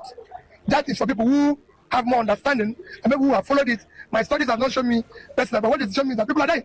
And we need to deal with it. Please, it's not genocide. Please, it's not this. But to me, I'm not safe. Come and help. Somebody offered you something you've been looking for. It is not going to start debating. What is that? Oh yes, me and my wife are living. We are hungry. Somebody discovered. Oh, Peter Obi and his family can no longer eat. You are saying no. It's not true. And we ate in the morning, but the one of the afternoon, collect the food first, and then you know how you can ration it. That's what it is. That's my reaction. For me, it's a welcome speech, and I would have been begging him. Let me start by thanking all of you, members of ACF and the leadership of ACF, for the honor and privilege of inviting me, and the honor of even recognizing my relationship with you, and say to you that whatever I have done in the North, I did as a minister of the Federal Republic of Nigeria. It includes the Kano-Kaduna Rail, the Kano-Maradi Rail, and the completion of the Abuja-Kaduna Rail. It includes the establishment of the Investor of Transport in Daura, and to say it was done because I felt there was a need to establish those things. We are a nation. While preaching unity in northern Nigeria, please let us also preach unity in the whole of Nigeria. The problem with Nigeria is injustice. The justice that is being served in Abuja must be served in the Igbo land, southeast. Must also be served in the north, as well as the southwest and as well as the south-south. Those who have accused the president of being nepotistic are not being fair to him. He's not nepotistic. Yorubas are not enjoying this government. very few individuals are enjoying this government, and the rest of us are suffering. The rest of us are dying of hunger. Nigerians are dying of hunger. The government has panicked. They closed schools. There are 20 million Nigerians who are out of school. Instead of addressing it, we are closing schools to increase the number of Nigerians who are out of school. In that number, more than 60% of those who are out of school are northerners. And the Nigerian government are not worried. I mean, it's not worried about it at all. We are not worried about it. The more we deny Nigerians their economic rights, the more they will establish for themselves non-economic rights. And what are non-economic rights? Those rights that includes kidnapping. Today, the Nigerian government is not able to protect anybody. Nobody. So, for me, I thank Arewa, and I think that Arewa should go a bit further to negotiate with other Nigerians to come together to address what is currently happening in the country. That matter, as you all know, is under investigation. I don't know why we are now the committee is now trying to look at it when so much what appears to have gone under the bridge. But that does not mean that this committee does not have the power to do so and investigate anything. But I would have preferred, Mr. Chairman and my distinguished colleagues, if we were making an inquiry to the totality of the operations. If there's a fund for capacity building, if there's a fund to support local industrialization, you look at the totality of the management of that fund, not one transaction. Now, if the subject matter of this meeting is about that one transaction, in view of the fact that the person alleged to be involved, even though it's of another political tendency, with me, against me, we've been like this for all these years, we don't even talk. But by my standards, as a leader from the state, I will recuse myself. I will recuse myself. One, so that other agencies who are handling those things can do it, and whatever this committee may want to do in aid or in support or in addition, committee can do so. But my preferred approach would have been an inquiry as to the totality of what is going on. Everything. Well, what is going on? But like I said, I've not seen a copy of the invitation. We are powers to do whatever we want to, but if we are looking at, but like I said, if it is only on this transaction, then I will, with all due respect, recuse myself, not only on this one, but at any other subsequent meeting, if the subject matter is this particular one transaction. That's all I wanted to say. Thank you very much. Let me just dismiss Senator Dixon for his comments, especially the point at which he said, because the matter concerns somebody who is from the state to recuse himself, the committee will be happy to accept that your decision. But I want to state here categorically that it is not out of place for this committee to hear something that is happening in a board that is being oversighted and cannot ask for that specific information. There are other issues that we are doing, but this one is in the front burner, and I cannot, as a chairman, sit here and not be able to say exactly what is the facts behind that matter. So if you are accused of this committee, on behalf of my colleagues, we gladly give you that privilege so that I don't compromise your standard. Thank you. Somebody says, Reverend Jachomo, we stop exposing the government, your own government, your country. I say, oh, so I'm now exposing my government, in which they are watching me right inside Asoro on social media. Then I say, what of me? That the same government exposed us to Fulani killings by refusing to stop Fulani from killing us. Are they not exposing us to them? Their silence is exposing the Christians all over Nigeria. Now, the Boko Haram, the Islam, that they are divided, they are rejoicing, they kill because they know the government cannot do anything when they kill us.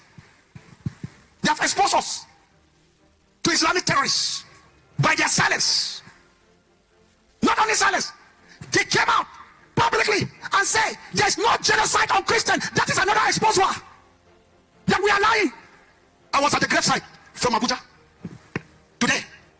When I was just climbing Hawan Kibo, a phone call comes and say, Reverend, have you heard what is happening? I say, what is happening again? I told you I've attacked another one, and that one is more attack. It's more stronger. Sheikh Gumi, the son of Lek Gumi, that used to go and bargain with terrorists. He came out and said all the corpses that we buried is a lie. It's only coffin. We buried coffin. All of them, they are empty. I've nailed his name. He must appear through Interpol. Even when he hides in Saudi Arabia, already they have, even if he hides in Saudi Arabia, I'm very sorry for him. They'll fish him out.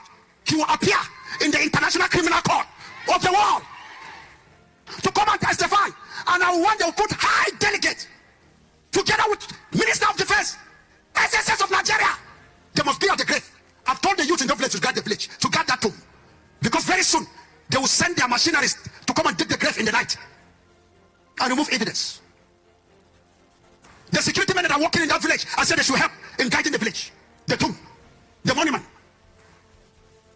And I want the chief judge of Nigeria must be present. If really they want sincerity, factual, they should be present. Chief of defense, chief of army staff, GOC must be present. Let us dig the grave and see what is there. Who is lying? Turning my tears to become a hypocrite dress. There is an empty coffin. God of vengeance will fight. Well, we've had it before. It has been said, the president is finalizing this list. I mean, list of ambassadors is not something. We agree that ambassadors should be there, and the president has agreed that he's going to release this list. And I'll speak with you. The president is finalizing that. I mean, they've passed them all to security agencies for checks. Some of them, these things also have back and forth going. But I can tell you that ambassador is going to be appointed pretty soon. The next, very soon, you will have ambassadors in place. But let me say that the embassies have never been closed. Actually, there are people that agree that some of these decisions are taken by, persons appointed as ambassadors at the highest level, and there are some decisions that cannot be taken by people who are lower. But these embassies are open, and we also have collaboration. We have cooperation with the Americans, with everyone. These things don't just happen. If president to president are going to talk, I mean, they don't just carry phone and say, let me talk to President Trump, or President Trump just carry his phone and say, let me talk to. He will first of all make an appointment. They will first of all engage. If there are areas of gray areas that needed to be discussed, those areas will be discussed, and after which then, conversations can cancel. But I don't think it's something impossible to say that President Trump is not going to talk to President Tinubu, or President Tinubu is not going to talk to President Trump. He's our president. Well, we believe that he will go once the situation is right for him to go. But he has been to America. I mean, I was with him at the UN when he took office. I'm talking about visiting the White House. I believe that he will do that. Let's not make a deal out of it. The fact that these countries are engaging, America is engaging Nigeria, Nigeria is engaging America. What we want to say to Nigerians is that I think that this is the time for us to understand who we are as a nation. This is the time for us to know that it is not possible for us to have the country that we all love when you are looking for somebody to just come and drop bombs and just put boots on ground. That's just a sovereign country. All right. Welcome to the newspaper review segment. God will help me today. That is all I can say. God will help me today. You listen to a number of items. It's more than 10 that you listen to. So let's see how we can do a combination of these items and what's from the news stories. Let's see how we can do a combination of them in saving us time. Okay, so what perhaps was perhaps still a diplomatic breakthrough towards the end of last week on Thursday into Friday.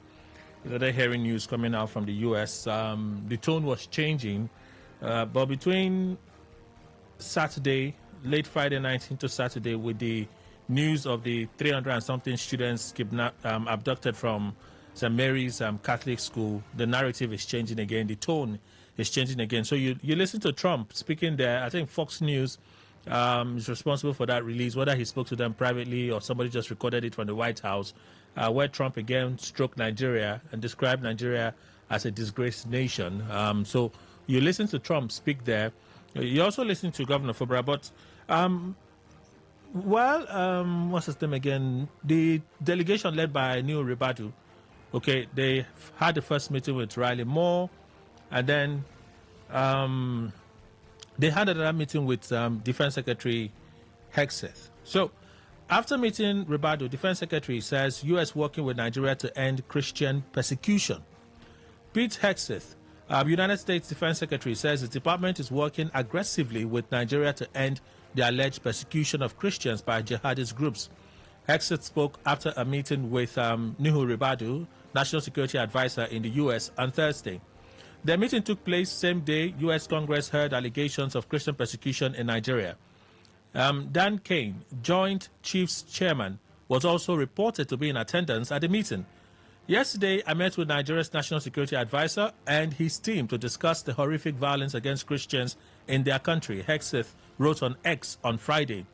Under Potu's leadership, that's Trump's leadership, the Department of War, that's DOW, is working aggressively with Nigeria to end the persecution of Christians by jihadist terrorists. So that is pretty much about it. Ribadu has not said anything. I haven't seen Ribadu say anything. But some presidential sources have been speaking on this. So let me see how, that's why I said God will help me today. So number of stories. So I mentioned to you that Governor Fubara was speaking yesterday. He received Rear Admiral Chedoze Okehi, flag officer commanding the Eastern Naval Command, and his team at the government house. That was on Friday. The visit provided another opportunity to strengthen our strong partnership with the Nigerian Navy, working together to secure our waterways and to protect critical assets. All right? There's something the governor said there. The River State is predominantly, we're not a farming people. We're a fishing people. Predominantly. He used the word predominantly. Anyway, let's leave that. So you listen to Governor Fubara. That was about the first thing you listened to.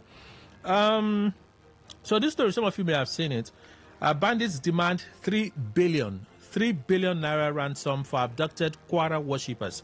Bandits who abducted worshippers at the Christ Apostolic Church, CAC, in Ekiti local government area of Kwara State are demanding 100 million naira as ransom for each of the abductees. So there are 30 persons. At least 30 persons were reportedly taken away by the bandits who attacked the church in Eruki on Tuesday. 3 persons were also said to have been killed during the attack while the worshippers were holding a service.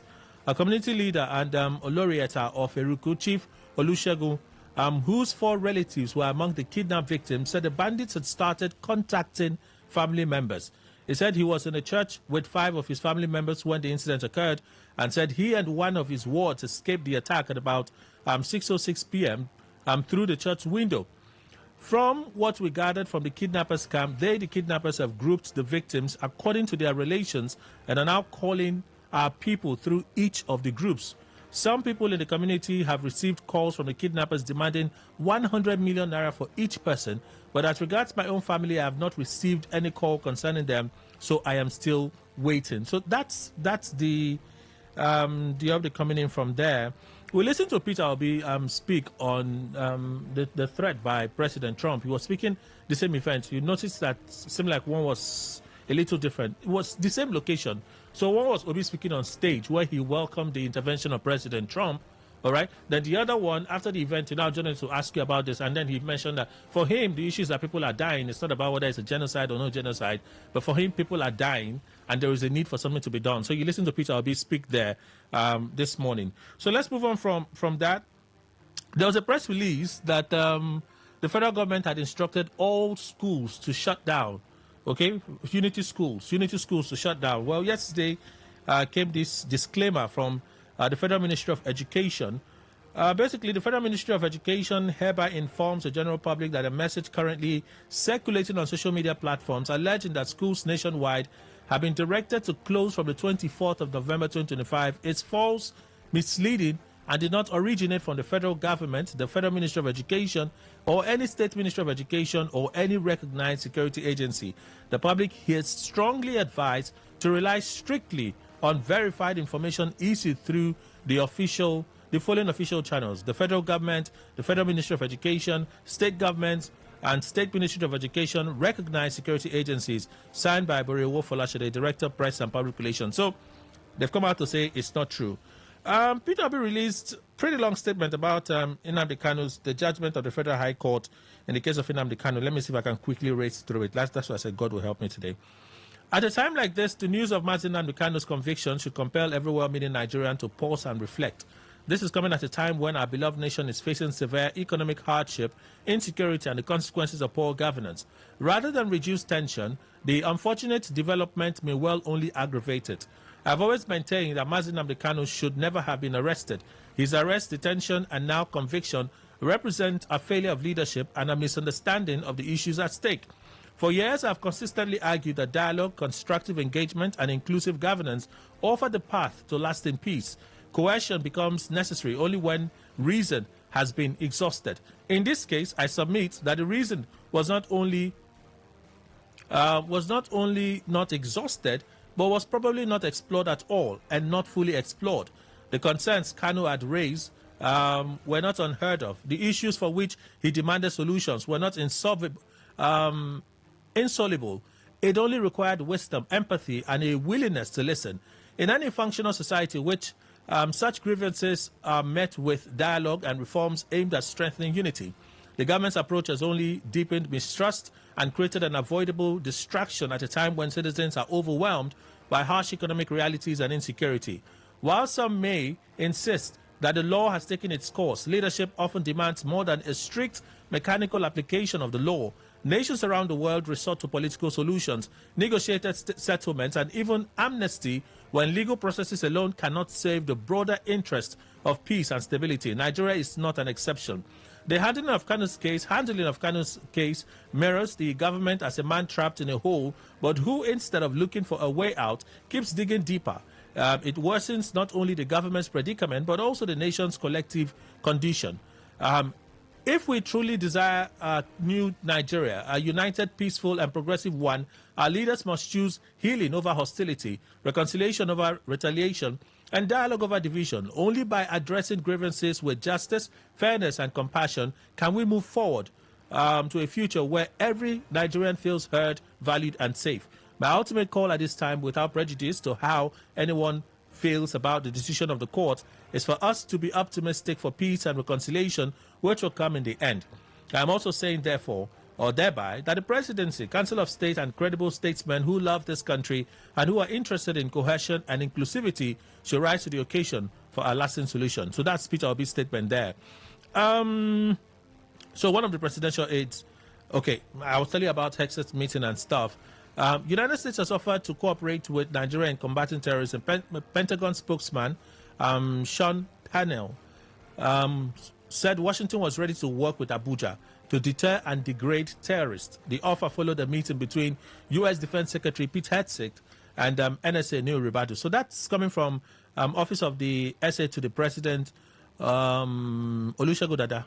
Okay, he released that message there. He also released a reaction to Peter Obi's statement. All of these statements are pretty long, so that's why I said God will help me today.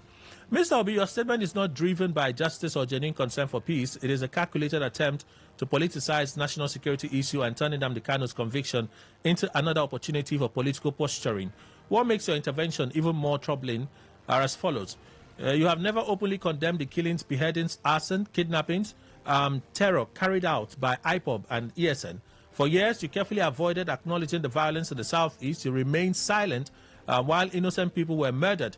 You said nothing when entire communities lived in fear. You have no comment, or you had no comment when sit-at-home orders crippled economic life and cost of lives.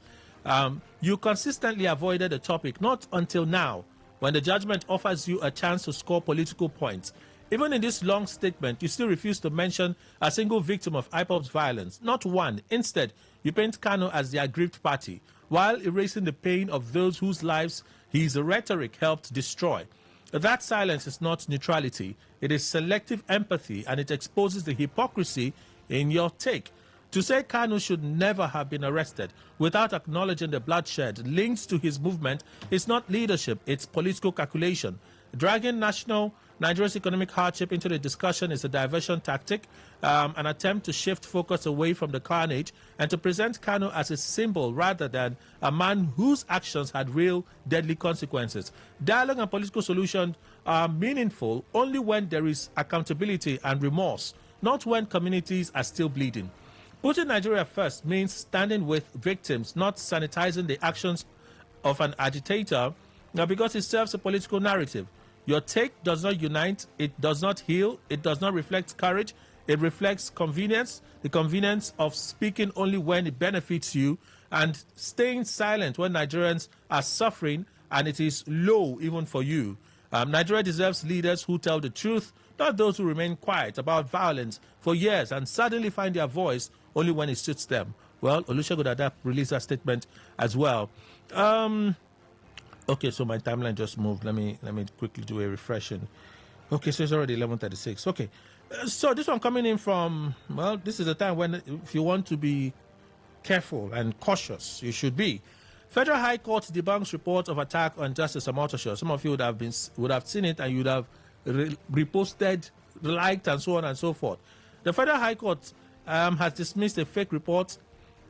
Fake news, a report claiming that Justice James Omotosho survived an assassination attempt following the sentence he imposed on Nnamdi Kanu. The court said a blogger posted on Facebook that Justice Omotosho narrowly escaped an attack early on Saturday morning, just days after supposedly sentencing Nnamdi Kanu to life imprisonment. While the Chief Registrar of the Federal High Court, Suleiman Hassan, stated in a press release on Sunday morning that the report is untrue. Rebuttal to false publication by a celebrity blogger on the alleged assassination attempt on Justice James Omotosho of the Federal High Court He addressed the claim directly. The attention of the Federal High Court has been drawn to publication by a celebrity blogger alleging that the Honorable Justice James Omotosho of the Federal High Court, Abuja, survived an assassination attempt following the life sentence imposed on Nnamdi Kanu. We hereby firmly and unequivocally declare that the said report is completely false and unfounded.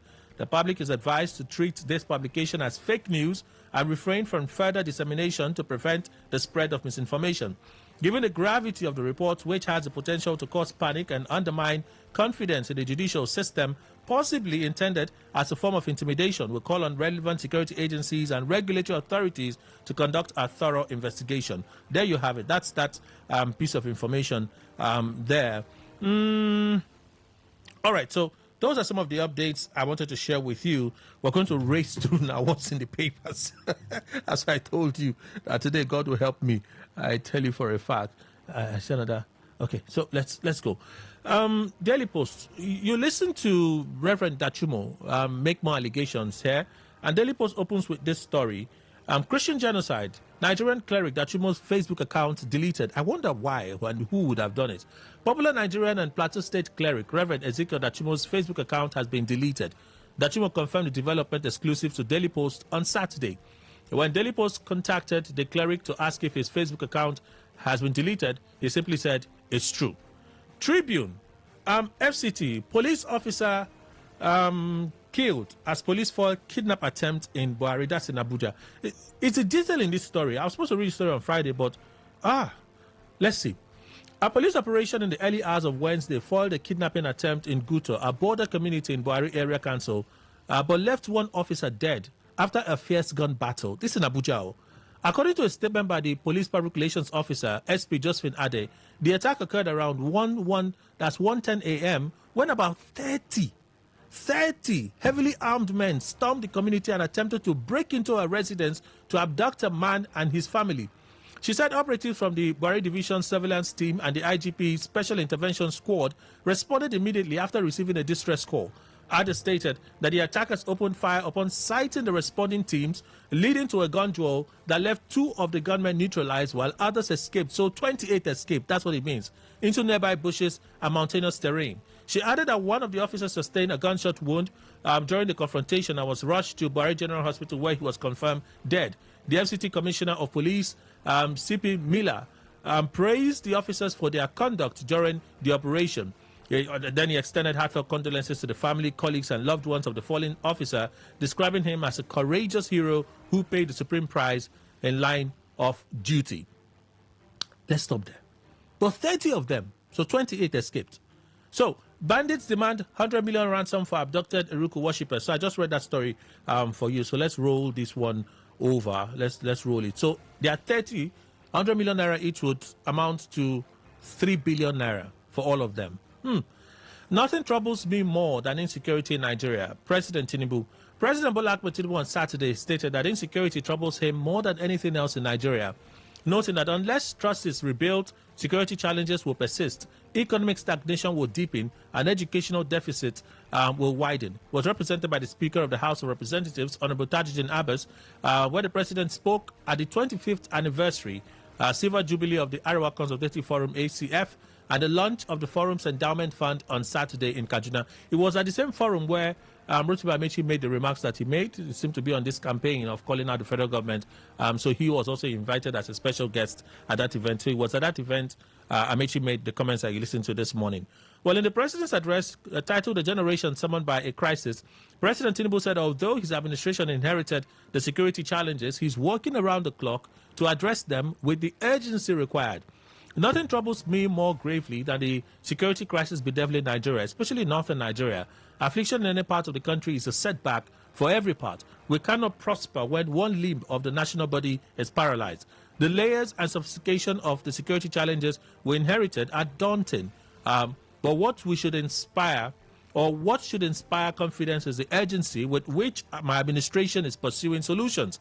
The President further stated, there has never been a time when the North are more urgently needed honest, courageous voices. Yes, there have been missteps. Yes, there have been moments of drift. But we cannot say the North has failed unless we abandon our responsibilities to be our brothers and sisters keepers. We fail the day we sleep comfortably while millions sleep with empty bellies. The day fear becomes a permanent companion for travelers moving from one village to another. But let no one believe that hope is lost. The dysfunction inherited over decades, fractured bonds and strained unity. Yet the ethnic and religious diversity gathered here today is a declaration of the collective resolve to overcome polarization and to resist any agenda designed to divide. Speaking of insecurity in parts of the north, the president said we are not only determined to ensure that terrorist and bandit groups tormenting the north are eliminated, we are equally committed to reversing the region's economic decline. I have to move on from this story. Kebbi State were almost close to the abducted schoolgirls. So we listened to Bello Matawali there. That was on Friday. We heard that the president had redeployed the Minister of State to Kebbi State in ensuring the release of the 25 schoolgirls, now 24 of them. So we listened to them. We listened to him, the one of the clips we listened to, where he said they were close to where the girls are kept. They were close to where the girls are kept. But there's something striking in that. You listen to two voices. You listen to the Minister of State for Defense, Bello Matawali, okay? After his remarks, we listen to the governor of Kebbi State. Now, in this clip, it's been edited. I didn't do that. It's been edited. But it's been in circulation that the governor was alleging that army officers that were on duty at that school were withdrawn. They were withdrawn even after there was an intelligence. So he was asking the question, why were they withdrawn? You see, nobody has given an answer yet. But the governor is asking the question, why were the army officers posted there withdraw? Why did they happen? So you listen to the governor speaking there. And then after that clip, you also listen to Bello Matawali again, because now when President Tinubu deployed him to Kebbi State, and then the issue in Niger State happened, I was saying to myself, so the president will deploy who now to Niger State? And there you have it, Bello Matawali saying that the Minister of Defense, who is currently not around, when he returns to the country, is going straight to Niger State as his base to ensure the release of the over 300 schoolgirls abducted from the St. Mary's Catholic School in Niger State. So you listen to Bello Matawali speak there on those issues. So Kebbi, we're almost close to the abducted schoolgirls, Matawali, which is part of what you listen to. So let's roll this over. Insecurity, not too late to declare state of emergency, Atiku tells federal government. So I'm just going to roll this over, perhaps read it tomorrow because of the urgency of time. Kanu's conviction will aggravate tension in Nigeria. Peter Obi, I read direct from his statement to you this morning. So let me roll this over as well. Move on to something else. The cable. Niger State closes all primary, secondary schools over insecurity. We listen to Governor Bago, Umar Bago of Niger State, speak there this morning. He announced it. He said it was unfortunate because he also made claims that they had given information to the school to close, but the school refused to. The school said, nobody gave us information whatsoever. Nobody gave us information, you see. But the governor was careful not to start a blame war. He said, well, what needs to be done now is how we can get these girls, or the children, not girls now, the children, because they didn't tell us that only females were abducted. I haven't read that, okay? So there you have it. I wrote this over because we listened to Umar Bago speak. Trump, Nigeria is a disgrace. Government has done nothing to stop killings. Nigeria is a disgrace. Government has done nothing to stop killings. We'll listen to President Trump speak on this issue, right? So there we have it.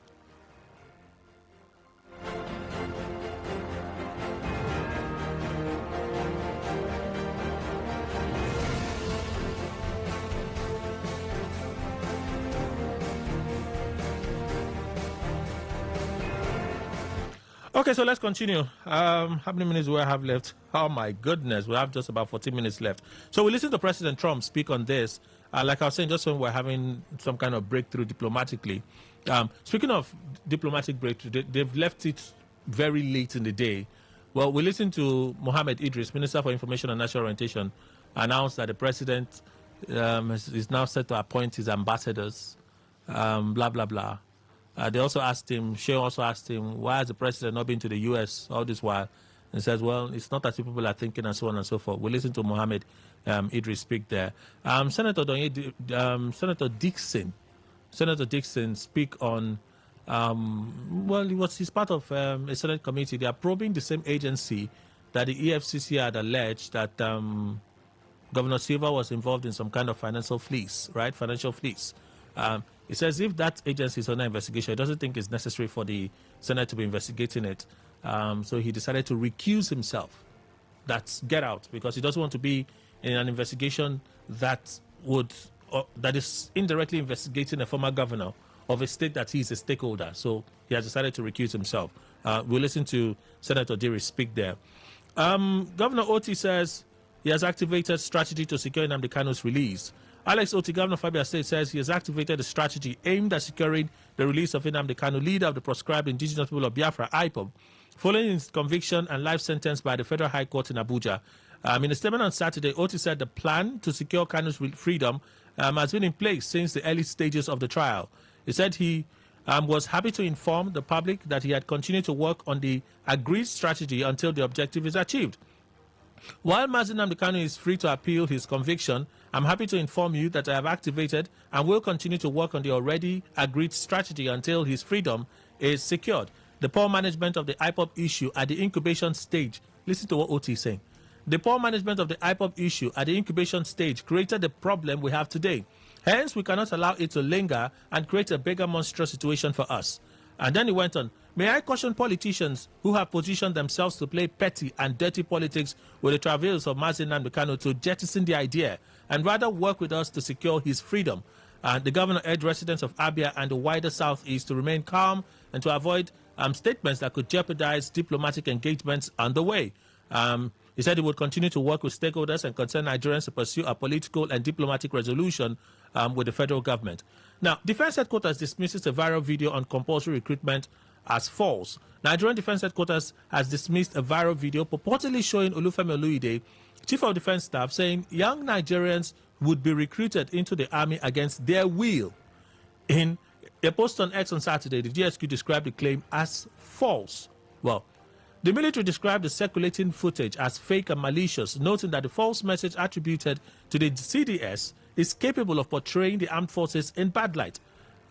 For the avoidance of doubt, let it be on record that the purported statement was never made by the Chief of Defense Staff, any of the service chiefs, and indeed by any member of the armed forces of Nigeria.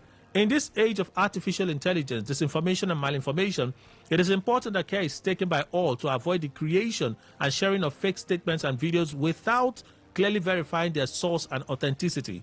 It is therefore important for all to note that all statements and releases from the Chief of Defense Staff are to be sourced from verified Defense Headquarters, designated spokespersons, and its official social media handles. The military calls on the public to disregard the fake video and refrain from amplifying disinformation capable of causing unnecessary tension. Then, Ajibola Bashiru withdraws from Osun governorship contest ahead of December primary. So I'll read this tomorrow, okay? Another fake news, completely false. Police dismiss video alleging arrest of Kwara church attackers. Kwara's police command has dismissed a viral video circulating on social media claiming that some bandits who attacked worshippers at the Christ Apostolic Church in Eruku, Ekiti, LGA of the state have been arrested. The footage shared widely on WhatsApp and Facebook allege that vigilantes had apprehended the suspects less than 2 days after the attack on the place of worship and abduction of some church members. In a statement on Thursday, the spokesperson of Kwara Police Command said the video is completely false and urged the public to ignore it. Kwara State Police Command is aware of a video circulating online claiming that the bandits who attacked church worshippers in Eruku community have been arrested.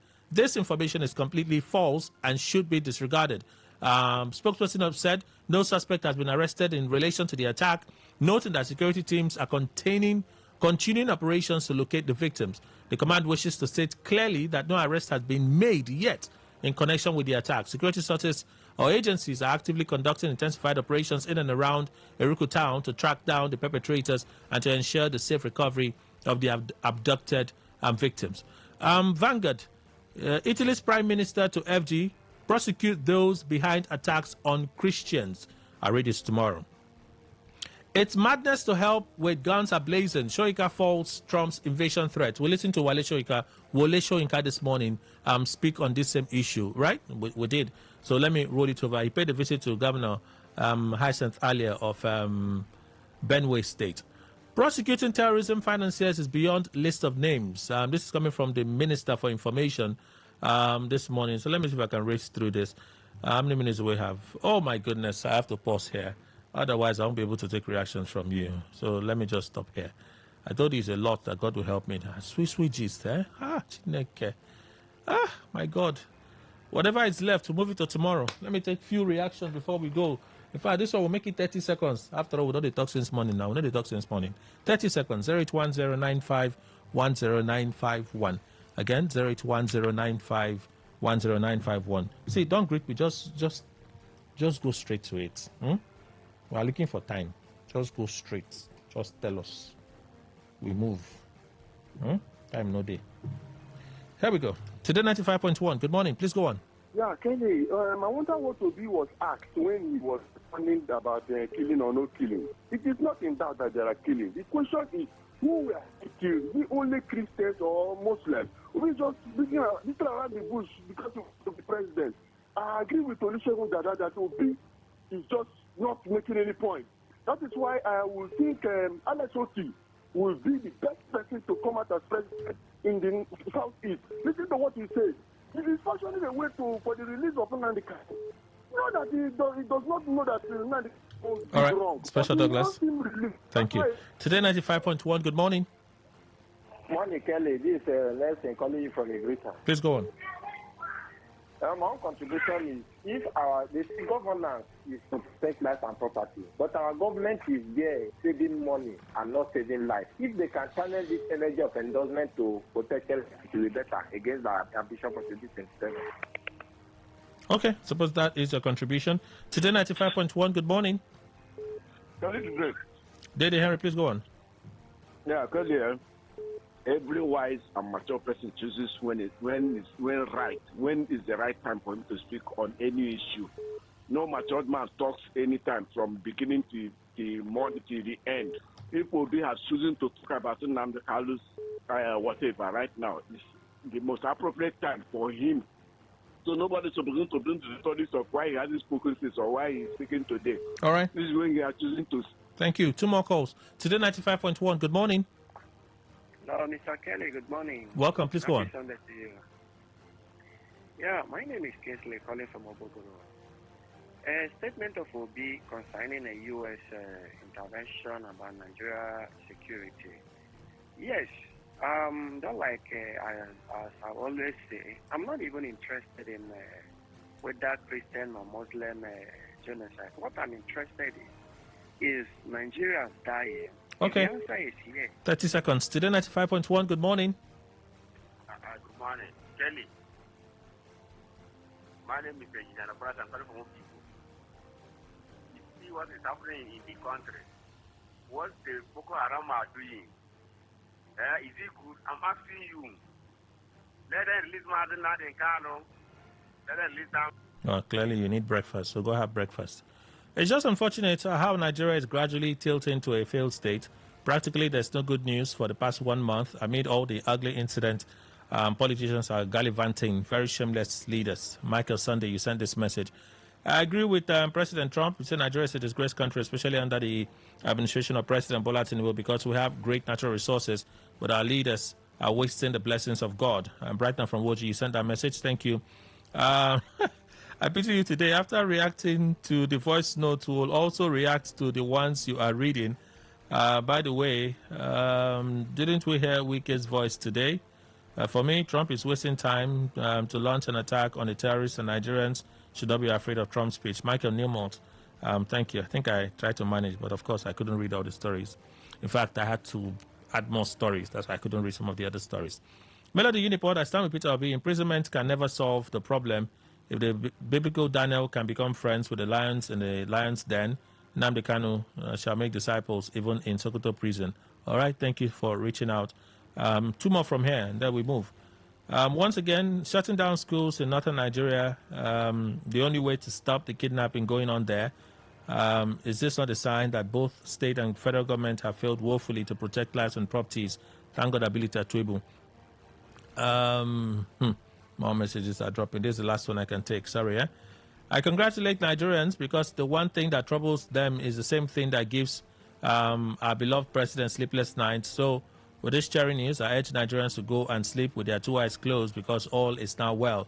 Simply goodness from Alakaya. Lastly, nothing troubles me more than security challenge in Nigeria. He has failed completely. I beg him to resign. Short and simple. Aboyo Kingsley from Rumokuta sent that message. All right.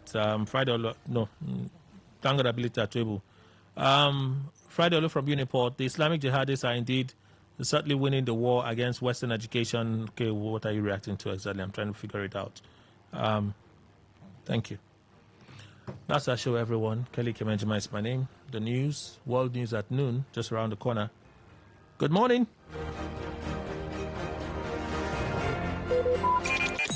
Talk radio. I listen to a lot of talk radio. 95.1 FM.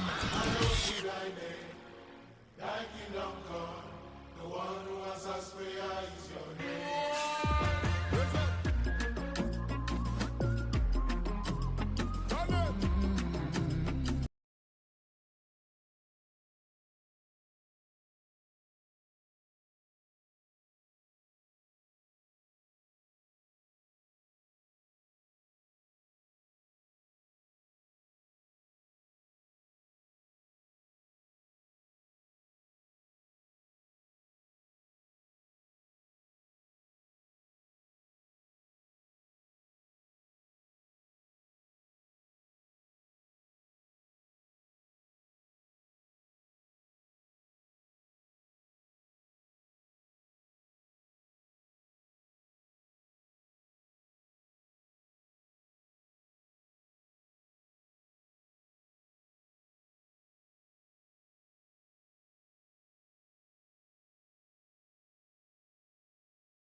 Of the time we come together, we collaborate to ensure that the security of Rivers State is taken care of. So bringing ourselves together, we definitely help us in working together and then improve our relationship whenever we are asked to ensure the security of life and property in Rivers State. The essence of PCRC is to bring police to the grassroots. Now it is not being practiced in this country, but the only way by which police is doing that now is PCRC, that is police community relationship. They've been playing a very vital role by enlightening the member of the public on what we do and also giving us feedback. In his speech, the Amayanabo and natural ruler of ancient Grand Bonny Kingdom, His Royal Majesty Edward Asimini William Dapper Pepple, described the tournament as more than a sporting event, but a symbol of unity, discipline, partnership, and the enduring commitment to peace and community development that binds the people. The monarch of ancient Grand Bonny Kingdom commended the organizers, sponsors, and volunteers and supporters who worked tirelessly to bring the tournament to life, noting that the presence of the teams reflects the unity of purpose among all agencies responsible for safeguarding lives, ensuring order, and upholding the dignity of the people. Today FM correspondent reports that football teams that participated in the tournament are Nigerian Police, Navy, Air Force, NDLEA, Army, FRSC, and honorary members of the mess, with the police team emerging as winners. NDLEA and the FRSC took second and third, respectively. On the foreign scene, Brazil's former president Jair Bolsonaro has been taken into police custody after the country's Supreme Court deemed him a flight risk for tampering with his ankle monitor. The court said the far-right politician, who was under house arrest while he appeals a conviction for a failed coup attempt, had tried to disable his ankle monitor in order to escape. In a video made public by the court, Bolsonaro admitted that he had used a soldering iron on the monitoring bracelet out of curiosity. The footage showed the device badly damaged and burnt, but still on his ankle. Supreme Court Judge Alexandra de Moraes said Bolsonaro's detention was a preventive measure. He also cited a planned vigil by supporters outside his home, which he said could undermine police monitoring of his house arrest. Bolsonaro's lawyers say they would appeal the detention order, arguing that the prayer vigil was guaranteed by Brazil's constitution under the right to religious freedom. To end the news, a summary of the major stories. The federal government, through the Yayale Ahmed Renegotiation Committee, has convened meetings for tomorrow and Tuesday in a bid to avert looming strike by ASU.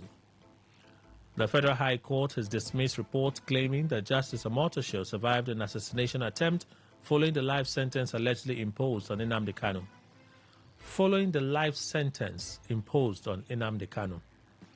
We told you that Kebbi State government has ordered the closure of all public and private secondary schools and all tertiary institutions across the state.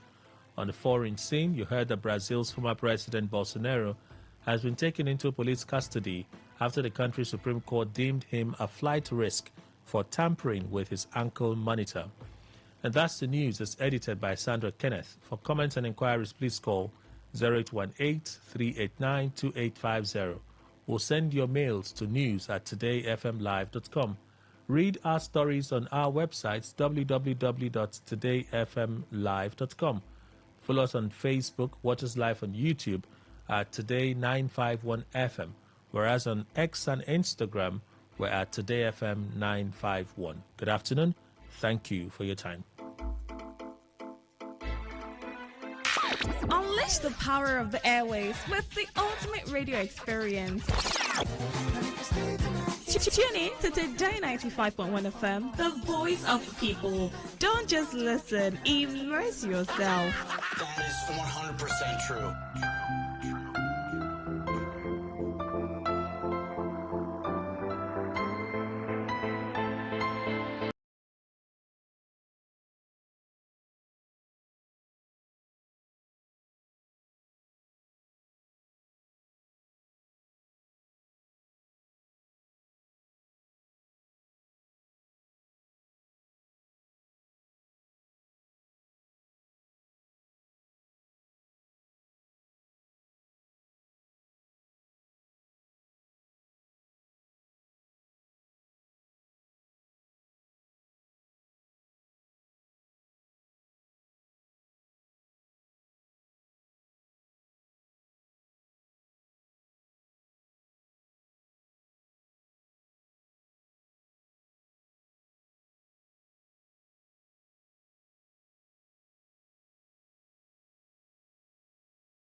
scripts, songs, short stories and, above all, novels, the latter including Wonder Boys, the Yiddish Policeman's Union and the book we're talking about today. The Amazing Adventures of Cavalier and Clay has been described as Michael Chabon's masterwork, a New York Times bestseller, a Pulitzer Prize winner. Since its publication in the year 2000, it's been translated into more than 25 languages. Set in the years just before, during and after World War II, at its heart it's the story of two Jewish boys, teenagers when we first meet them. The American Sam Clay, who lives with his mother, dreams of becoming a famous writer and escaping the confines of Brooklyn. Sam's Czech cousin, Joseph Cavalier, a gifted young artist and conjurer, is in rather more urgent need of escape from Nazi-occupied Prague. And in 1939 he makes it to the safety of his Brooklyn family, whereupon he and his cousin set about combining their ambitions and their talents, Joe's for drawing, Sam's for writing, to create a Nazi-fighting superhero, the Escapist. Their comic strips become a wild success, but all is not plain sailing. Among the villains the cousins must confront are a charming but unscrupulous businessman and an unhinged American fascist, while love and sex bring their own problems. And all the time for Joe, there's the heartbreak of knowing his family's trapped in a Europe becoming ever more lethal for its Jewish population. But Michael Chabon, would you start by reading from Cavalier and Clay? This is a passage where young Sammy, who is in some ways, I suppose you could say, the more visionary of the two cousins, is excitedly pitching to Joe his idea for their comic book superhero. Yes, I'd be happy to. Okay, he said, listen to this. He started to pace between the drawing tables, looking down at his feet, declaiming in a sharp, barking tenor that Joe recognized from the announcers on American radio. To all those who toil in the bonds of slavery. Bonds? Yeah, Sammy's cheeks reddened and he dropped the radio voice. Chains, like, just listen. It's comics, all right? All right. He resumed his pacing and radio announcer tone and continued to compose his historic series of exclamations. To all those who toil in the bonds of slavery and the shackles of oppression, he offers the hope of liberation and the promise of freedom. His delivery grew more assured now. Armed with superb physical and mental training, a crack team of assistants, and ancient wisdom, he roams the globe, performing amazing feats and coming to the aid of those who languish in tyranny's chains. He is... He paused and threw Joe a helpless, gleeful glance, on the point of vanishing completely into his story now. The Escapist. Michael Chabon, thank you very much indeed. Time now for our first question for you. It comes from Alice Wan in Los Angeles, who rang this into World Book Club. Being a fan of comics and the Marvel DC universes, I read your book because I love the comic book-like cover of the escapist punching Hitler in the face.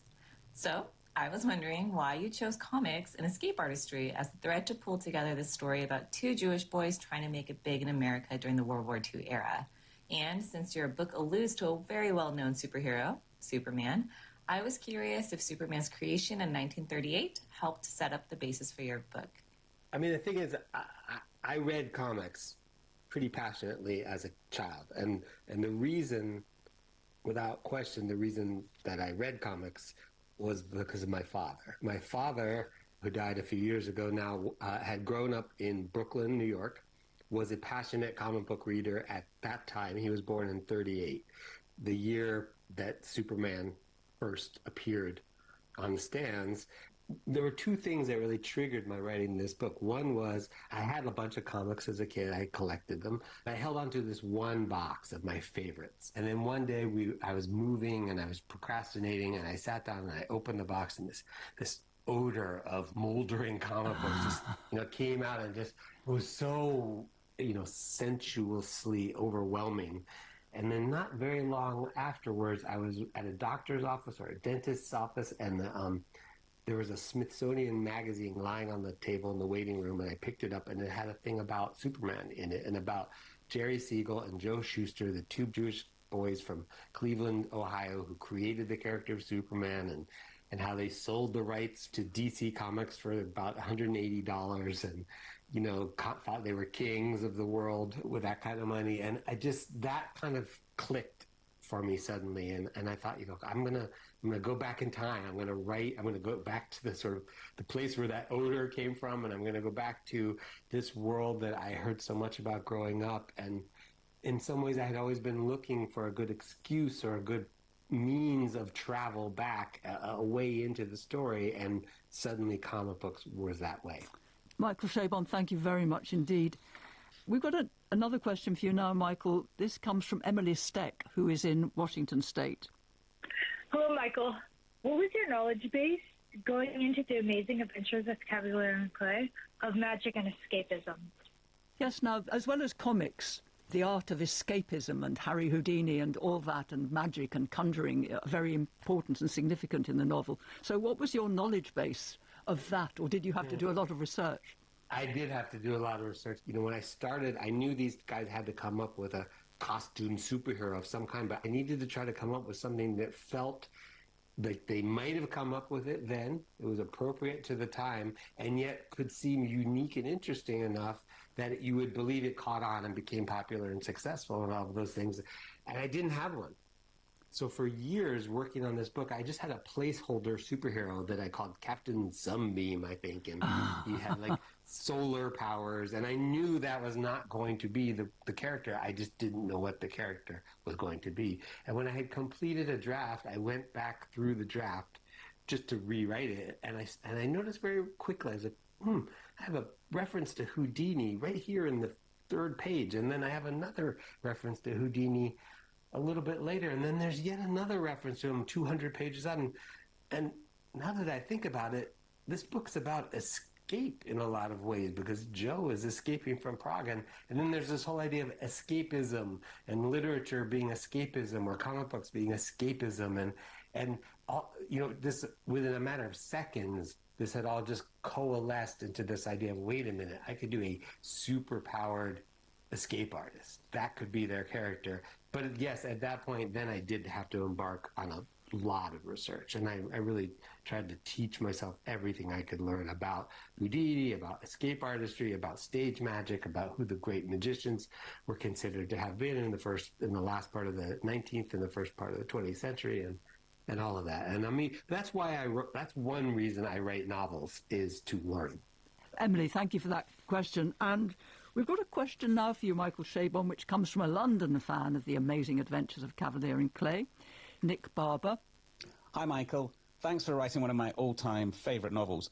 One of the many things I love about Cavalier and Clay is that it charts a male friendship, a platonic friendship through the years. And I feel that's something which isn't really given enough attention in fiction. Is male friendship in all its complexity an important topic for you? Very much so.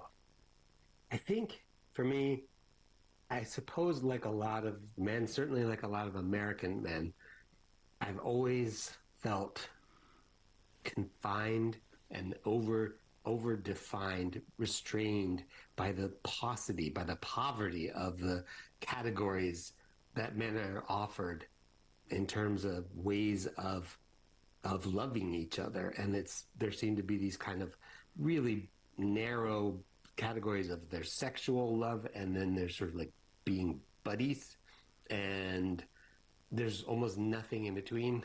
That same kind of restrictiveness hampers relationships between fathers and sons, between brothers. It's depressing, it's confining, and it doesn't conform to, I don't think at all, to what the heart actually is capable of, or what we're actually capable of feeling as men for each other. And in a sense, the theme of escape in this book is just a reflection of that, of this yearning to get out, to break through these narrow categories and find some more range of experience. Michael Chabon, thank you very much. And to Serbia now, to Belgrade. Elena, hello. Hello, and thank you for this. My name is Jelena Peržulj, and my question is, can you allow yourself to hold a particular character especially dear, or to dislike them particularly And even if you do, does that in some way interfere with your work progress? Oh, that's such an interesting question. Do you have characters you love especially, and does it interfere with the writing? I do have characters I love especially. They tend to not be the main characters. With main characters, they're just more complicated. The more complicated people are, the harder they are to love. I'm not saying that I don't love them, but there are characters who frequently I'm not even aware they're going to make more than one appearance in a book. So who is the one in this book? It's George Deasy, the boys' editor. When you first meet him, he's this irascible, bitter, drunken, mean, critical, cynical, cruel man who, almost in spite of all of those things, or maybe precisely because of all of those things, is a very effective teacher. And actually, in spite of himself, takes a liking to both boys, to Joe and to Sammy, sees various aspects of himself in each of them, which he would never admit, that he never lets on, and ends up, despite his better judgment, helping them in various ways. And he comes through, at the end of the book, he comes through for Sam in a way that is life-changing for Sam. And that's not even his intention. He just can't help himself. He just took on this life within the book that I had never anticipated. The characters I most like, the ones that I create that I most like, are the ones that surprise me with their capacity for kindness. That's often what kind of makes a character pop out for me and become more important than I expected. Michael Chabon, thank you very much. And Yelena, thank you very much indeed. And we're now going to South Africa, where on the phone is a senior lecturer at the University of KwaZulu-Natal in Durban. He's Billy Mayer. Hi, Billy. Hi, Michael. I've really enjoyed reading all your novels since I first picked up Cavalier and Clay from our university library here. You've touched on this a bit already, but I wanted to ask about your tendency to include queer characters in your novels. Because I'm a biblical scholar, my favorite one is your unexpected queer Hasidic Messiah in the Yiddish Policeman's Union. Mm-hmm. And there's the really sweet young son in Telegraph Avenue. But Sammy Clay is your most complex queer title character. Would you talk more about him and your inspiration for him? So the inspiration for Sammy Clay. Yes, you're right. I mean, I think the presence of queer characters, queer men in particular, in my books does reflect that search for broader categories of male relationship. It's a large area on a spectrum that is unfortunately not super diverse, or hasn't been typically. With Sammy, what this book started in terms of its characters, in terms of being about these two guys, it started with a picture of not Joe Shuster and Jerry Siegel, the guys who created Superman, but two other early comic book creators, Joe Simon and Jack Kirby. Joe Simon and Jack Kirby teamed up to create Captain America in 1940. They were actually the ones who had the audacity to do the cover of the first issue of Captain America, has Captain America punching Hitler in the face. I just totally stole that from them.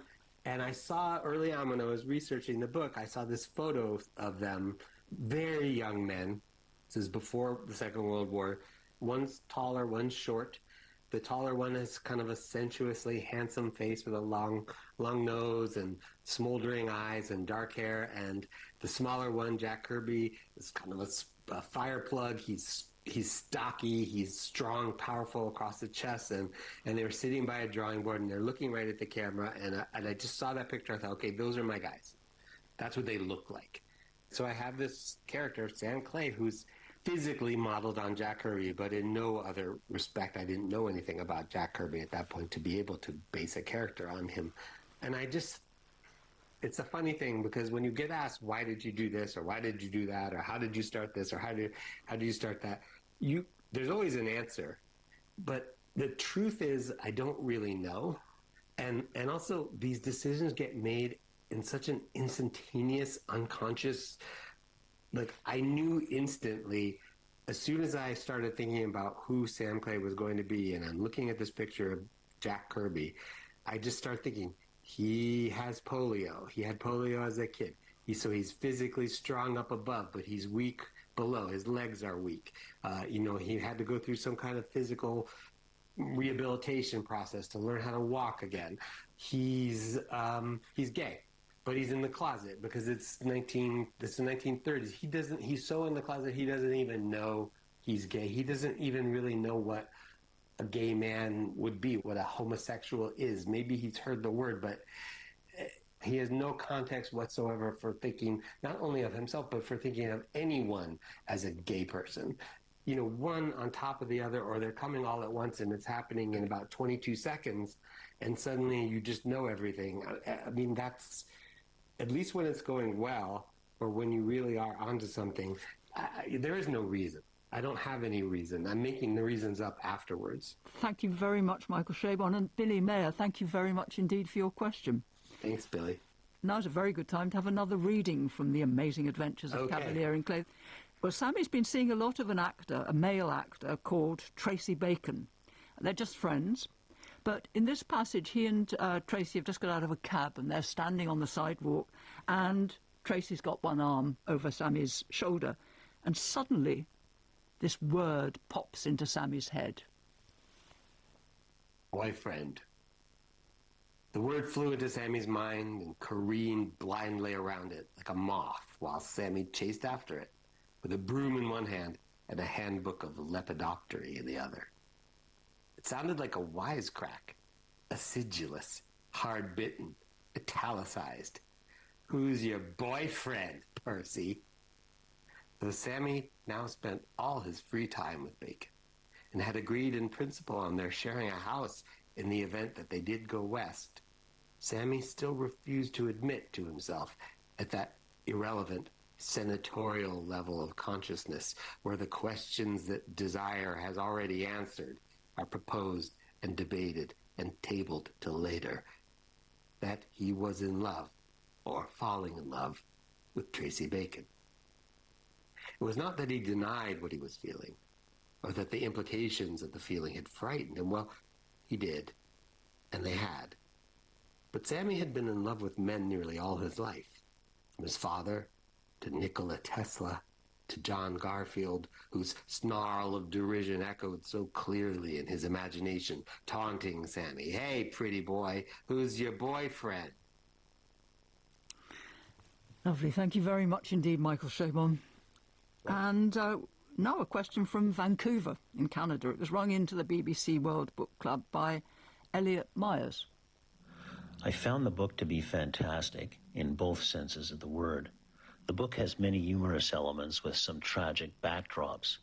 Jonathan Franzen, on this very show in 2015, said he considered himself fundamentally a comic novelist, which surprised me.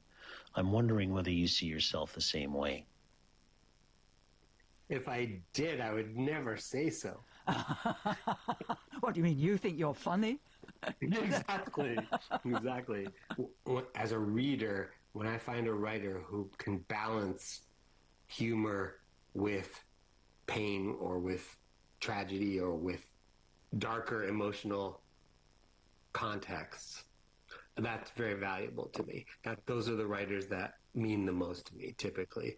I've just been reading a lot of Henry James recently, and the writers that mean the most to me are writers who can find that balance point, who can find that equilibrium. Those are the writers I tried to write like, or I learned from. Flannery O'Connor or Eudora Welty are other good examples of that, or George Eliot for that matter. Comedy is funnier when it's offset by loss and tragedy, and the experience of loss and tragedy is more poignant and more painful when it's set off against kind of a comic background. And particularly I love writers who can do all of that in a single sentence. There are some writers that can start with a joke and end by stabbing you in the heart, and that's always my ultimate goal, is to try to do that within one sentence, just break your heart and make you smile at the same time. One of the heartbreaking, probably the most heartbreaking moments in this novel for me concerns Joe's younger brother, Thomas. Emily Steck in Washington, in the USA, has another question for you, and that is about this. Emily, hi. Hi again, Emily. Hi, Michael. Drowning is a reoccurring theme. Was this intentional? See, I can say yes, but I'll just be lying. I would like to just say yes, but I see that it is. And in fact, the night that Joe learns the fate of his brother, there is a kind of drowning that takes place, and that drowning and actually the fate of Joe's brother both echo an earlier incident that we learn about in flashback that occurs in Prague when Joe's studying to become an escape artist as a teenager. There's imagery of drowning and flooding and other kind of associated images throughout the book, and I had no idea. When those discoveries happen, when those things happen, and you suddenly see, oh, I've been doing this all along and I didn't know it, that's a really good sign. That's a really reassuring sign. It tells you you're on the right track. It's not to make it sound like magic. That happens when you're working hard. It happens when you're working in a disciplined way. It happens when you're working every day, when you sit down to write every day. You have bad days and good days, but because you are lost in it, you're sunk in it, you're dissolved in it, however you want to describe it, there is a level at which your unconscious can operate without your being aware of it that will help you along the way. You have those chance things, you make those chance discoveries, you get lucky in your work because you show up for it every day. And that's when you have those magical things happen. It's really not magic. Emily, thank you very much indeed for the question, and thank you, Michael Chabon, for your answer. Port Harcourt, are you ready? Today, 95.1 FM, the voice of the people.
listen to a lot of talk radio. 95.1 FM.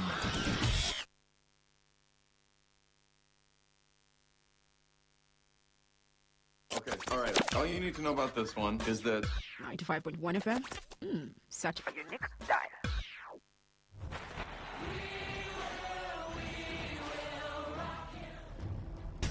This is what we've waited for. The showdown. The fastest men in the world. Hearts racing. One light, two lights. They're backing off and backing. Pulse rising.